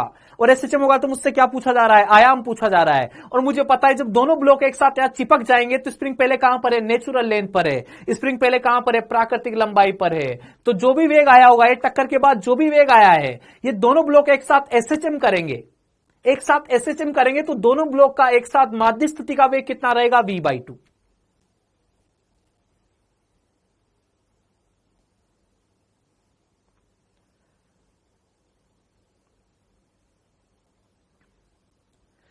तो बेटा सुनिएगा बात को, है ना। मोमेंटम कंजर्वेशन लगाया अपन ने। मोमेंटम कंजर्वेशन पी इनिशियल बराबर क्या किया बेटा? P final. ठीक है, मैं लिख देता हूं, सुनो लेकिन बात को। पहले एक ही ब्लॉक था, m मल्टीप्लाइड बाई 0, दूसरे वाले का m मल्टीप्लाइड बाई v। बाद में दोनों ब्लॉक एक साथ चलेंगे, v डैश वेलोसिटी से चलेंगे। अच्छा v डैश वेलोसिटी से चलेंगे तो m से m को निपटा दूं क्या? v dash is equal to कितना आ जाएगा? v/2। टक्कर के ठीक बाद वेग कितना आया बेटा? v/2। टक्कर के ठीक बाद वेग कितना आया? v/2। और मुझे पता है ये v/2 जो वेग आया है, ये संयुक्त द्रव्यमान की माध्य स्थिति का वेग है। किसका माध्य वेग है? संयुक्त द्रव्यमान की माध्य स्थिति का वेग है। संयुक्त द्रव्यमान एसएचएम करेगा, पूरा 2m द्रव्यमान एसएचएम करेगा। अब तो बेटा इसको क्या लिख दिया जाएगा? v डैश को a multiplied by omega, a multiplied by omega equal to क्या बेटा? v/2।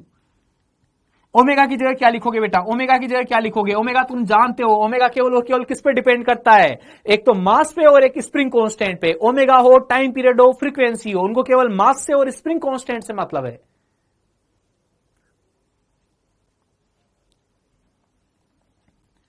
तो ये बेटा v/2, ओमेगा की जगह क्या लिख दोगे, √ओवर k/, कितना लिखोगे बेटा 2m, यहां से इसको इधर भेज देना, एम्पलीट्यूड आ जाएगा। देखो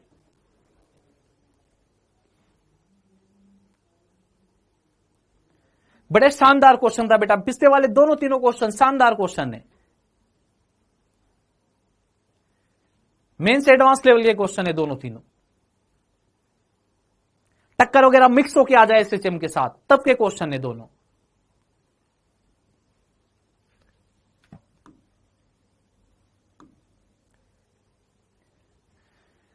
अब इसके बाद में सुनिएगा बेटा, है ना, अब थ्योरेटिकल पॉइंट से कुछ कुछ है ना, अब वही वापस आसान से क्वेश्चनों पे आ रहे हैं, जो नीट लेवल के क्वेश्चन है उन पे आ रहे हैं बेटा। नीट में किस टाइप के क्वेश्चन पूछे जाते हैं उनकी बात कर रहा हूं अब, है ना, सुनिएगा बात को।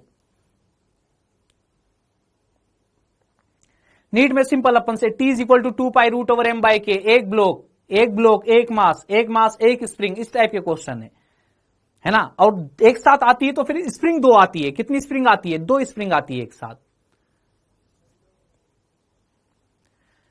है ना। अब देखो बेटा, अभी तक तो केवल एक स्प्रिंग एक ब्लॉक की बात कर रहे थे, है ना, एक स्प्रिंग एक ब्लॉक, टाइम पीरियड कितना होता है 2π√m/k। बाकी आयाम पूछा जाए, अधिकतम संपीड़न पूछा जाए, वैसे क्वेश्चन रैंडम क्वेश्चन अपन ने कर लिए कि आयाम पूछा जा रहा है, अधिकतम प्रसार कितना हुआ, अधिकतम संपीड़न कितना हुआ, उस टाइप का क्वेश्चन अपन ने कर लिया।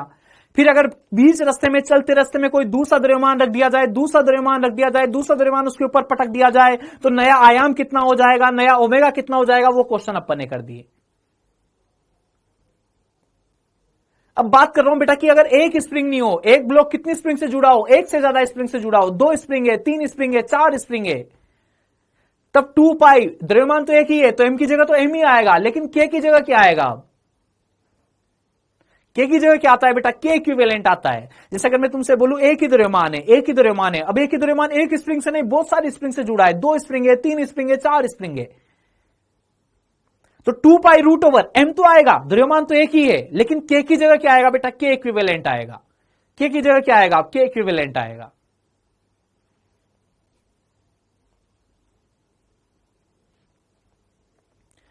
डन, क्या समझे हो क्या तुम मेरी बात को।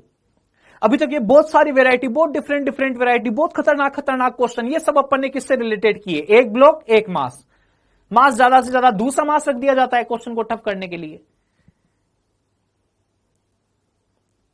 लेकिन दूसरा मास रखते हैं नई कंडीशन आ जाती है, उसको सेकंड कंडीशन बोलते हैं अपन, कि अब एसएचएम जो हो रहा है वो डबल मास का हो रहा है, पहले सिंगल मास का एसएचएम था, अब डबल मास का एसएचएम है। लेकिन बेटा आपकी बार मास तो एक ही है, ब्लॉक तो एक ही है, लेकिन स्प्रिंग बहुत सारी हो गई, 3 स्प्रिंग कर दी, 4 स्प्रिंग कर दी, 2 स्प्रिंग कर दी, 5 स्प्रिंग कर दी, एक ब्लॉक से बहुत सारी स्प्रिंग ऐड कर दूं मैं। एक ब्लॉक एक स्प्रिंग में किसी को लोचा नहीं होना चाहिए, 2π√m/k बाय डिफॉल्ट, एक ब्लॉक एक स्प्रिंग, 2π√m/k टाइम पीरियड।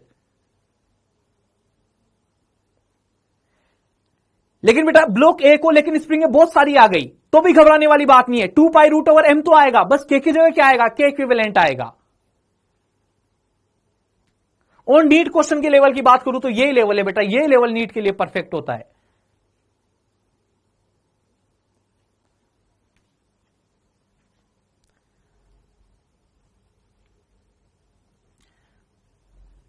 तो देखो बेटा, श्रेणी क्रम संयोजन क्या होता है ना, श्रेणी क्रम संयोजन की विशेषताएं बता रहा हूं मैं तुम्हें, विशेषताएं बेटा इसलिए बता रहा हूं, थ्योरेटिकल पॉइंट इसलिए बता रहा हूं क्योंकि कॉम्प्लिकेटेड क्वेश्चन में ऐसे थ्योरेटिकल पॉइंट ही काम आते हैं अपन को पहचानने में। सुनिएगा बात को, क्या होता है श्रेणी क्रम संयोजन। श्रेणी क्रम संयोजन में बेटा दोनों जो स्प्रिंग रहेगी, जितनी भी स्प्रिंग है, उन सब में बल क्या होता है, सेम होता है। बल क्या होता है, सेम होता है। सारी स्प्रिंग में बल क्या होता है बेटा, सेम रहेगा। श्रेणी क्रम बोला किसको जाएगा, श्रेणी क्रम बोला किसको जाएगा, एक स्प्रिंग, बीच में कोई ब्लॉक नहीं आना चाहिए, तुरंत क्या जुड़ी हुई हो, दूसरी स्प्रिंग। एक स्प्रिंग, बीच में कोई ब्लॉक नहीं होना चाहिए, तुरंत क्या जुड़ी हुई हो, दूसरी स्प्रिंग। क्या है बेटा, श्रेणी क्रम संयोजन है। बीच में कोई द्रव्यमान नहीं होना चाहिए, बीच में कोई मास नहीं होना चाहिए, बीच में से कोई थर्ड स्प्रिंग नहीं जानी चाहिए, केवल एक स्प्रिंग, उसके बाद जस्ट बाद दूसरी स्प्रिंग।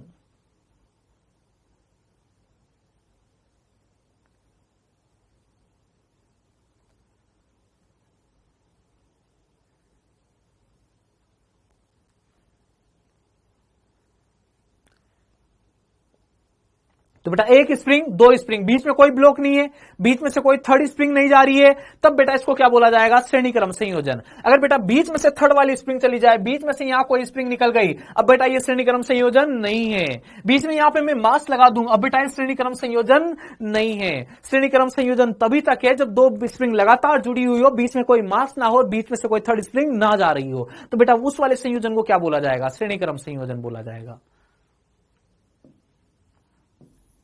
बीच में कोई मास भी नहीं होना चाहिए। अच्छा बेटा ऐसी स्थिति में होता क्या है? ऐसी स्थिति में होता क्या है बेटा? देखो यहां पर इस स्प्रिंग में बल देखूंगा तो इस स्प्रिंग में बल कितना आएगा? एग्जैक्ट mg के इक्वल। K2x2 इक्वल टू क्या रहेगा? mg। K1x1 इक्वल टू क्या रहेगा? mg।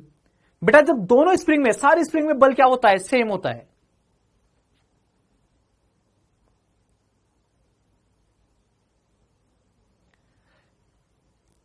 इस स्प्रिंग में भी बल कितना रहेगा? K1x1 की बात करूं, K1x1 equal to K2x2 equal to बेटा क्या रहेगा? mg। इसमें भी कितना तनाव उत्पन्न हो रहा होगा? mg। इसमें भी कितना उत्पन्न हो रहा होगा? mg। बेटा लेकिन अगर बीच में मास आ जाता है तो फिर दोनों में बल सेम नहीं रहेगा। याद है तुम्हें ऐसा? अगर मान लो मैं बोल दूं कि यहां पर ये रस्सी है, ये रस्सी है, यहां पर ब्लॉक कितनी, यहां पे मास है, यहां पे क्या है? मास है। बताओ इसमें तो टेंशन कितना रहेगा? mg। बताओ बेटा इसमें टेंशन कितना रहेगा? 2mg रहेगा, नहीं रहेगा? जैसे मास आता है तो दोनों रस्सियों में टेंशन जो रहेगा वो क्या आएगा? अलग अलग आएगा बेटा। इसको श्रेणी क्रम संयोजन नहीं बोला जा सकता, इसमें दोनों रस्सियों में बल समान नहीं है।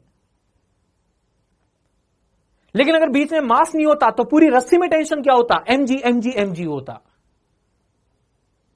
समझ रहे हो क्या तुम मेरी बात को?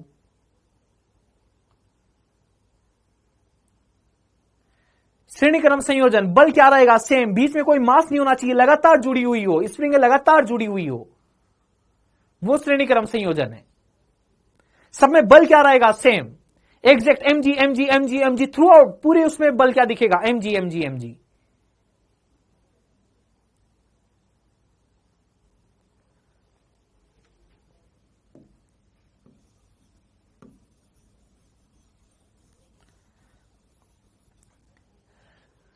अच्छा बेटा प्रसार की बात कर रहा हूं, प्रसार के बीच में क्या रिलेशन होगा? बल तो बोल दिया अपन ने। श्रेणी क्रम किसको बोला जाता है? जब दोनों स्प्रिंग में बल क्या होता है? सेम होता है। श्रेणी क्रम किसको बोला जाता है? जब दोनों स्प्रिंगों में बल क्या हो? सेम हो। वो तभी होता है बेटा जब बीच में कोई ब्लॉक नहीं आना चाहिए, दोनों स्प्रिंगें लगातार जुड़ी हुई हो, तो बल क्या रहेगा? सेम रहेगा। अब विस्थापन की बात करता हूं कि विस्थापन किस प्रकार का होता है, उनमें प्रसार किस प्रकार का होता है। तो बेटा अगर मान लीजिए प्रसार के बीच का रिलेशन पढ़ूं तो प्रसार के बीच का रिलेशन क्या होगा? प्रसार के बेटा सारी स्प्रिंग वेटलेस है, स्प्रिंगों में कोई वेट नहीं है, स्प्रिंग का खुद का कोई वेट नहीं है, स्प्रिंग सारी वेटलेसनेस है। सेकेंड स्प्रिंग का कोई वेट नहीं है, फर्स्ट स्प्रिंग का कोई वेट नहीं है, स्प्रिंगों के पास कोई वेट नहीं है।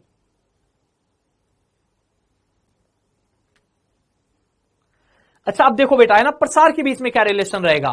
प्रसार के बीच का रिलेशन देखो बेटा, कुल विस्थापन कितना होगा? इस ब्लॉक का कुल विस्थापन कितना होगा? अगर पहली स्प्रिंग में प्रसार कितना हुआ? x1। मान लो पहली स्प्रिंग कितनी बढ़ गई? 1 सेंटीमीटर।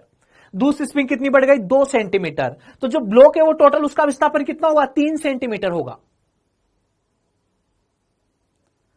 होगा नहीं होगा? तो बेटा यहां पे इसी को सोल्व किया जाता है, सुनना मेरी बात को। एक्स नेट या एक्स इक्विवेलेंट बराबर क्या लिखते हैं बेटा? x1 plus x2। लिख दूं क्या? ऐसा बोलो, ऐसा लिख दूं क्या? बोलो। अच्छा बेटा x इक्विवेलेंट की जगह क्या लिखोगे? f equivalent upon k equivalent. इसकी जगह क्या लिखोगे बेटा? f1 अपॉन क्या लिखोगे? k1। इसकी जगह क्या लिखोगे बेटा? f2 अपॉन में क्या लिखोगे? k2। लिखोगे नहीं लिखोगे? x equivalent is equal to x1 plus x2 होगा नहीं होगा? अच्छा बताओ ये सारे फोर्स सेम होंगे नहीं होंगे? F1 बराबर F2 बराबर इक्विवेलेंट। श्रेणी क्रम में थ्रू आउट फोर्स क्या होता है बेटा? सेम होता है। थ्रू आउट फोर्स क्या होता है? सेम होता है। और एक्स नेट क्या होता है? सारे ऐड होते हैं। एफ नेट क्या रहेगा? जितना F1 है, जितना F2 है, जितना F3 है, जितना F नेट है, सारे F क्या होंगे? इक्वल होंगे। तो बताओ F इक्विवेलेंट, F1, F2 ये तीनों क्या होंगे? सेम होंगे बेटा। तो क्या लिखोगे? F upon k equivalent, F upon K1 plus F upon K2।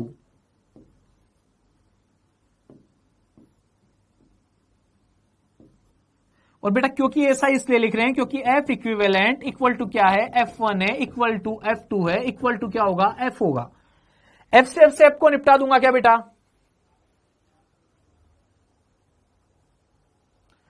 F से एफ को निपटा दूंगा क्या बेटा, एफ एफ एफ।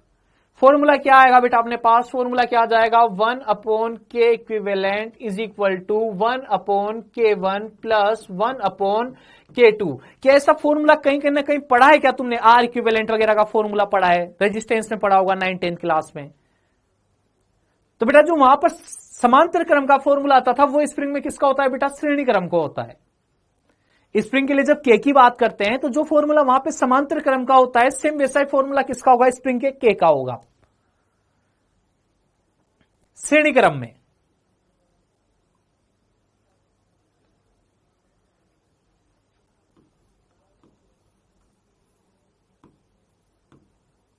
अच्छा के इक्विवेलेंट का फॉर्मूला क्यों लिख रहे हैं, के इक्विवेलेंट का फॉर्मूला क्यों लिख रहे हैं, क्योंकि मेरे से टाइम पीरियड पूछा जाएगा, टाइम पीरियड पूछा जाएगा। T is equal to 2π√m by k की जगह क्या लिखूंगा, के इक्विवेलेंट, क्योंकि एक से ज्यादा स्प्रिंग रहेगी।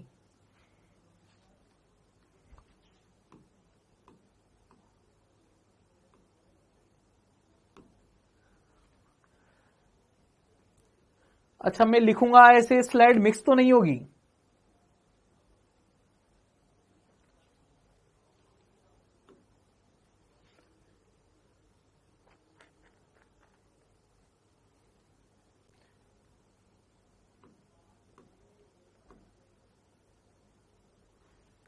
ठीक है बेटा, डन है, कोई दिक्कत नहीं है यहां तक।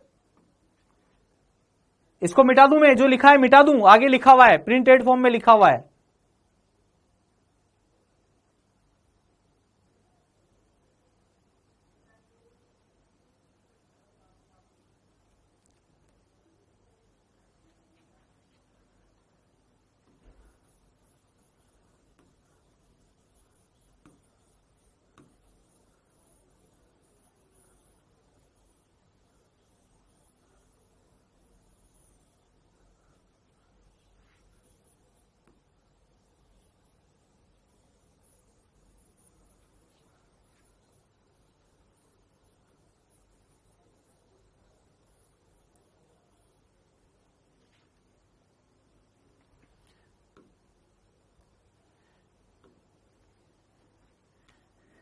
देखिए बेटा श्रेणी क्रम संयोजन क्लियर रहेगा सभी को।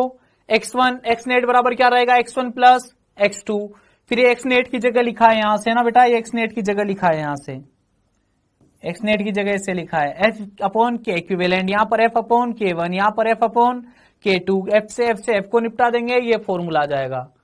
ठीक है, ये वाला फॉर्मूला याद रखना है बेटा।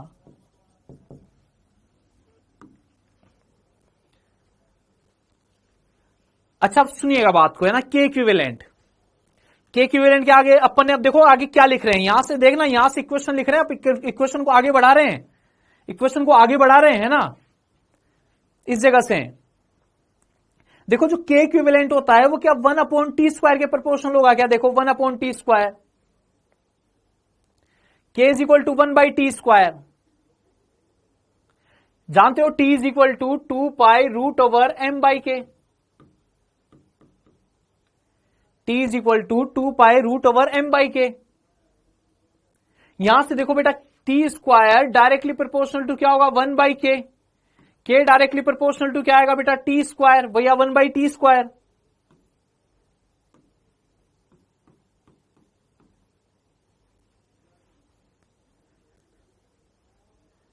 लिखा जा सकता है ऐसा। तो देखो ये आया था 1/k इक्विवेलेंट,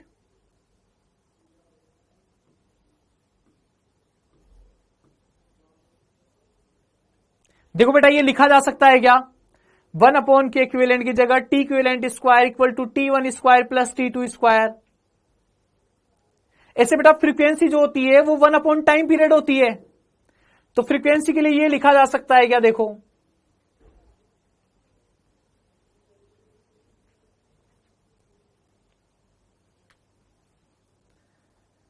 या फिर एक खाली स्लाइड ऐड करके मैं लिखूं इसको, समझ पा रहे हो क्या तुम बात को, या मैं लिखूं बेटा इसको, यही कि समझ पा रहे हो या मैं लिखूं अलग से इनको कहीं।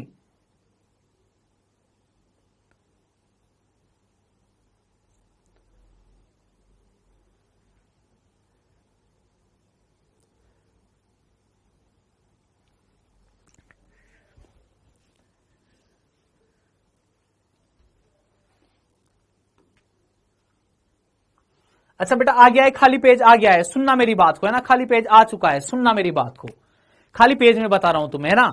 अपन ने लिखा बेटा कि 1/k इक्विवेलेंट जो होगा, 1/k equivalent is equal to क्या रहेगा, 1/k1 प्लस क्या रहेगा बेटा, 1/k2 रहेगा,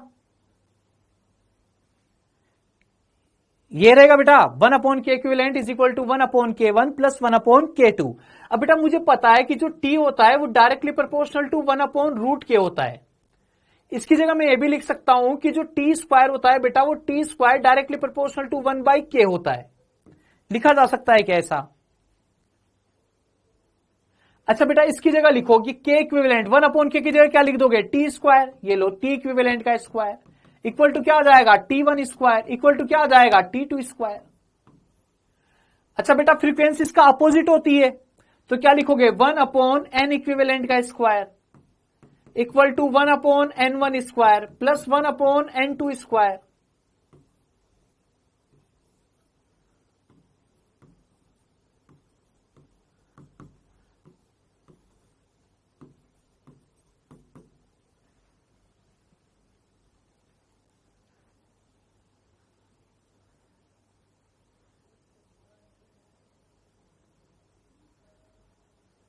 बेटा उस पर लिखने में ज्यादा टाइम लग रहा था, बिल्कुल ब्लैक स्लाइड लेके आ रहा था मैं, उस पर लिखने में ज्यादा टाइम लग रहा था। यहाँ पे ठीक है, क्वेश्चन वगैरह लिखे हुए मिलेंगे अपन को पहले से।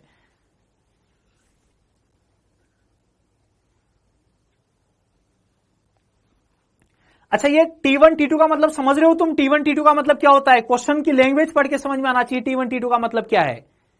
T1 T2 का मतलब क्या है कि अगर मान लो अकेले K1, वो ऐसे बोलेगा कि जब अकेले K1 स्प्रिंग से जब ब्लॉक जुड़ा हुआ था, अकेले K1 स्प्रिंग से जब ब्लॉक जुड़ा हुआ था तब उसका आवर्तकाल 2 सेकंड था। फिर अकेले K2 से जब जुड़ा हुआ है तब आवर्तकाल 4 सेकंड है। अब दोनों के श्रेणी क्रम से जोड़ दिया बेटा तो आवर्तकाल कितना होगा। तो जब अकेले इंडिविजुअल एक स्प्रिंग का, अकेले एक इंडिविजुअल एक स्प्रिंग के साथ टाइम पीरियड अलग से दिया हुआ है, उसको क्या बोला जाएगा, T1। जब सेकंड नंबर वाली स्प्रिंग अकेली थी तब का जो टाइम पीरियड है वो क्या है, T2।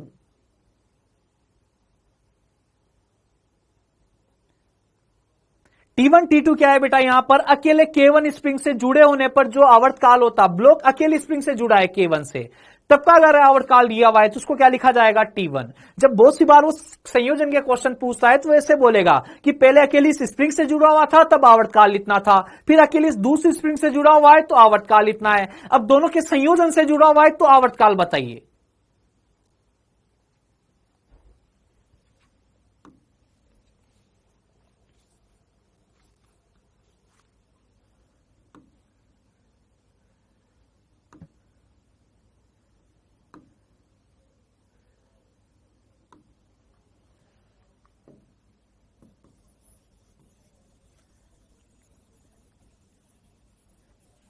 ऐसे बेटा समांतर क्रम संयोजन देखेगा, समांतर क्रम संयोजन,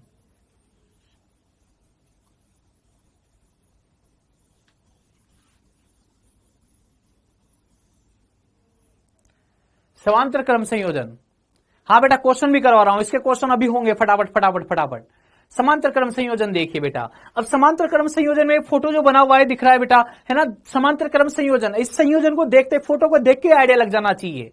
बताओ इसमें क्या सेम होगा, जैसे वहां पे बल सेम होता था, यहां पर क्या प्रसार सेम होना मजबूरी है क्या। देखो दोनों स्प्रिंग में प्रसार क्या आएगा, सेम आएगा क्या, दोनों में एक्स एक्स आएगा क्या, देखो बेटा देखो दोनों में प्रसार एक्स एक्स ही आएगा क्या, दोनों में प्रसार सेम आएगा क्या। तो बेटा समांतर क्रम में प्रसार क्या रहेगा, सेम रहेगा।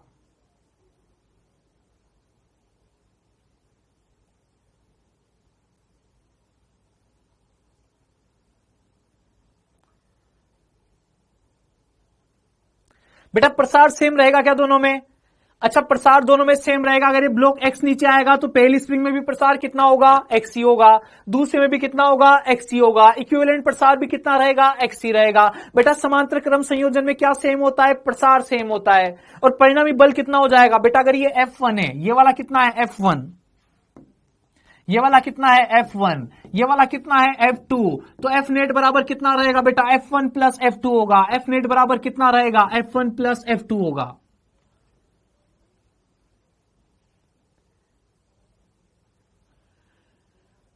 अच्छा बेटा एफ नेट की जगह क्या लिखोगे, के इक्विवेलेंट मल्टीप्लाइड बाय एक्स। देखो लिखा हुआ है एफ इज इक्वल टू क्या होता है, के एक्स होता है। तो अब नेक्स्ट स्टेप देखो यहां पे क्या लिखा हुआ है, एफ इक्विवेलेंट की जगह देखो, एफ इक्विवेलेंट की जगह क्या लिखा हुआ है, के equivalent multiplied by x. F1 की जगह देखो K1 multiplied by x. F2 की जगह देखो K2 मल्टीप्लाइड बाई एक्स। क्यों, क्योंकि x तो सब में क्या होंगे, सेम होंगे। x सब में क्या होगा, सेम होगा।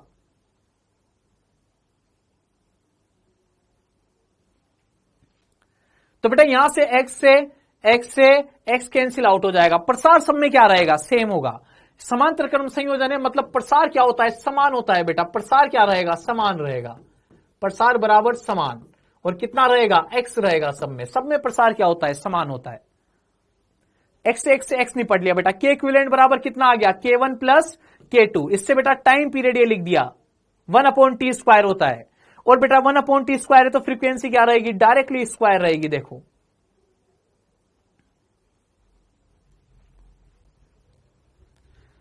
डन बेटा, कोई लोचे वाली बात नहीं। क्वेश्चन सोल्व कीजिए बेटा। क्वेश्चन आ गया है तुम्हारी स्क्रीन पे, क्वेश्चन आ चुका है, क्वेश्चन को सोल्व कीजिए।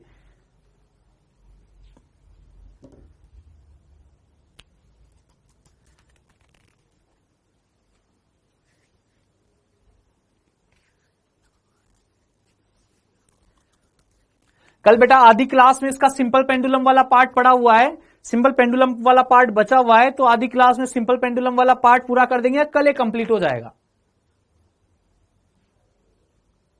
हाँ मॉर्निंग में कराने का बोल दूंगा बेटा, है ना, मॉर्निंग में कराने का मैंने बोल दिया है।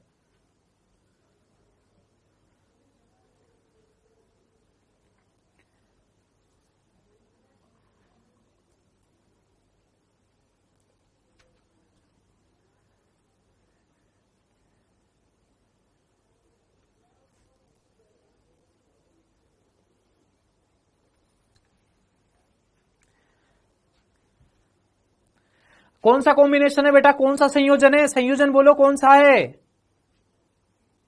संयोजन बोलो कौन सा है, संयोजन, संयोजन, संयोजन का नाम बोलो। श्रेणी है या समांतर है, श्रेणी है या समांतर है,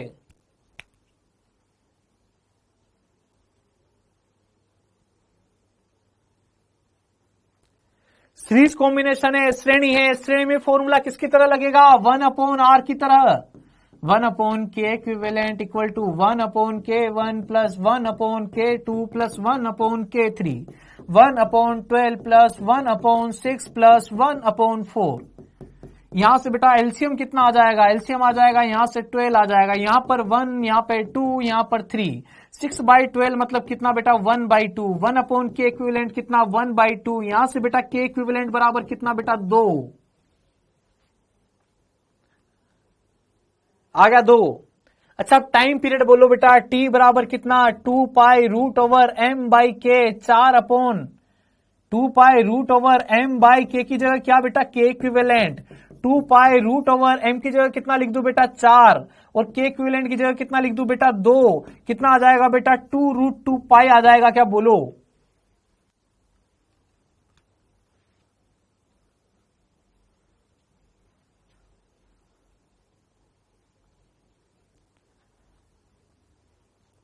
बोलिए बेटा जी, कोई लोचे वाली बात तो नहीं है।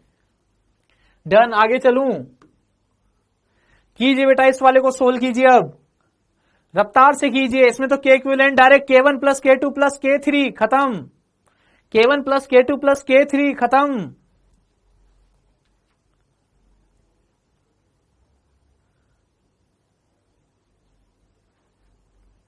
बेटा छोटे मोटे क्वेश्चन कर लेते हैं, जब श्रेणी समांतर पढ़ लिया है तो छोटे मोटे क्वेश्चन कर लेते हैं बेटा, बस छुट्टी कर ही रहे हैं 5 मिनट में।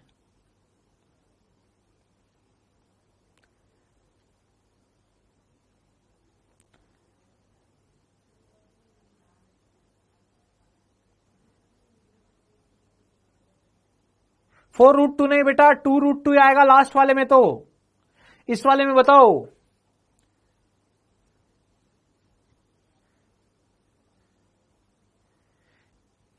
बिल्कुल बढ़िया बेटा। इस वाले में केवल कितना आएगा, केवल और केवल क्या आएगा इसमें, केवल और केवल पाई, केवल और केवल पाई।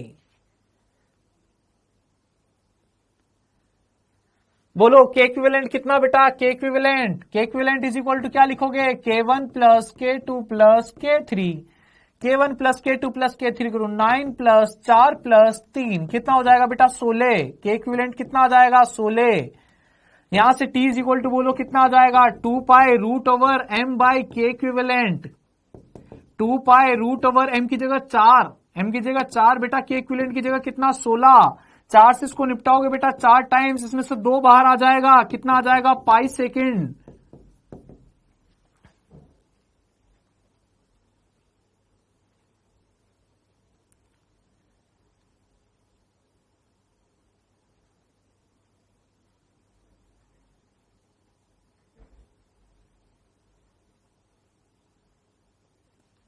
डन बेटा, आगे चलूं। इस वाले क्वेश्चन को कीजिए बेटा, इस वाले क्वेश्चन को कीजिए।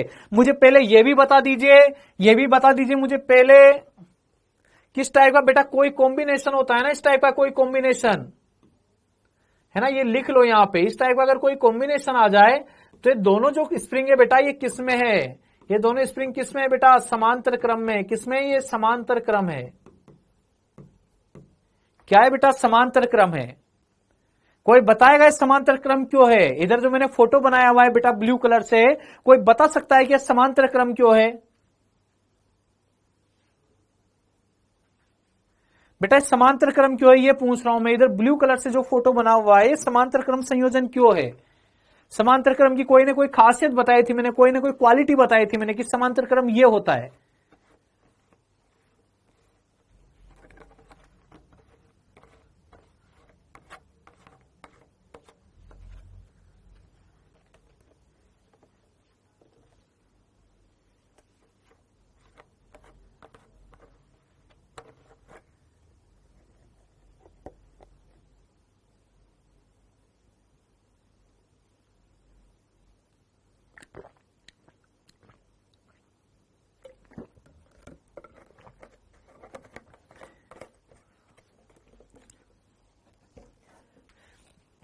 बेटा क्या इस स्थिति में दोनों में स्प्रिंगों में क्या विस्थापन समान होगा क्या, देखो दोनों में विस्थापन क्या होगा, सेम होगा। अगर मैं x इधर खींच देता हूं तो K2 वाली में x क्या हो जाएगा, संपीड़न। K1 वाली में x क्या हो जाएगा, प्रसार। अगर इस तरफ खींच दूं, इस तरफ शिफ्ट कर दूं बेटा, तो K1 वाली में x क्या हो जाएगा, संपीड़न, और K2 वाली में x क्या हो जाएगा, प्रसार। एक में संपीड़न होगा, एक में प्रसार होगा, लेकिन विस्थापन दोनों स्प्रिंग का क्या रहेगा, सेम। और विस्थापन किसमें सेम होता था बेटा, समांतर क्रम में। दोनों एक साथ, दोनों स्प्रिंग सेम लंबाई से नीचे आती है।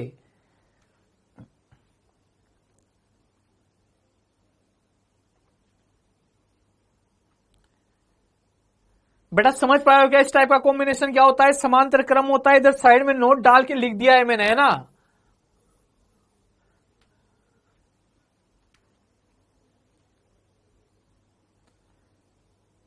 अच्छा बेटा बोलो ये कि क्या ये दोनों पहले सीरीज में हो जाएंगे क्या, सबसे पहले ये दोनों किस में हो जाएंगे, सीरीज में। अच्छा बेटा सीरीज में हो जाएंगे तो इनका क्या आ जाएगा, ये श्रेणी में हो गए, श्रेणी में हो गए तो इन दोनों का रिजल्टेंट क्या आएगा बेटा, के आ जाएगा। कितना आ जाएगा दोनों का, के। कितना आ जाएगा बेटा, के आ जाएगा। ये दोनों किस में रहेंगे, श्रेणी में। इन दोनों के बीच में कोई मास नहीं है, श्रेणी में कितना आ जाएगा, के। इन दोनों का कितना आ जाएगा बेटा, के। अच्छा ये दोनों किस में बेटा, समांतर में। क्या देखो ये दोनों समांतर में है क्या, समांतर में तो बेटा डायरेक्ट एड होते हैं क्या, डायरेक्ट एड होते हैं तो कितना आ जाएगा समांतर में, 3K कर दूं क्या बेटा इसको, समांतर में 3K। अच्छा बेटा ये इन दोनों का रिजल्टेंट के, इन दोनों का रिजल्टेंट 3K। क्या ये दोनों फिर से समांतर में, क्या देखो ये दोनों फिर से समांतर में क्या, देखो एक इस तरफ एक इस तरफ, दोनों किसमें होंगे, समांतर में होंगे। तो ये इधर वाला पार्ट और इधर वाला पार्ट, ये दोनों भी किसमें होंगे, समांतर में होंगे। अच्छा बेटा अगर ये समांतर में है तो ये क्या डायरेक्ट एड हो जाएंगे क्या, जैसे यहां पे समांतर में एड हुए ऐसे ये दोनों भी समांतर में डायरेक्ट एड कर दूं। कितना आ जाएगा, के इक्विवेलेंट बराबर के प्लस 3K। कितना आ जाएगा बेटा, 4K आ जाएगा क्या। अच्छा अब टाइम पीरियड बोलो, टाइम पीरियड का फॉर्मूला क्या होता है, 2 pi root over M by K equivalent. 2 pi root over M by K equivalent की जगह क्या लिखोगे, 4K। 4 में से बेटा 2 बाहर आ जाएगा, इधर बाहर वाले 2 से कैंसिल आउट हो जाएगा। कितना आ जाएगा, pi root over M by K. ठीक है बेटा, आज तक के लिए इतना बहुत है, बाकी फिर कल करते हैं। Tata bye bye, good night, sweet dreams, शुभ रात्रि।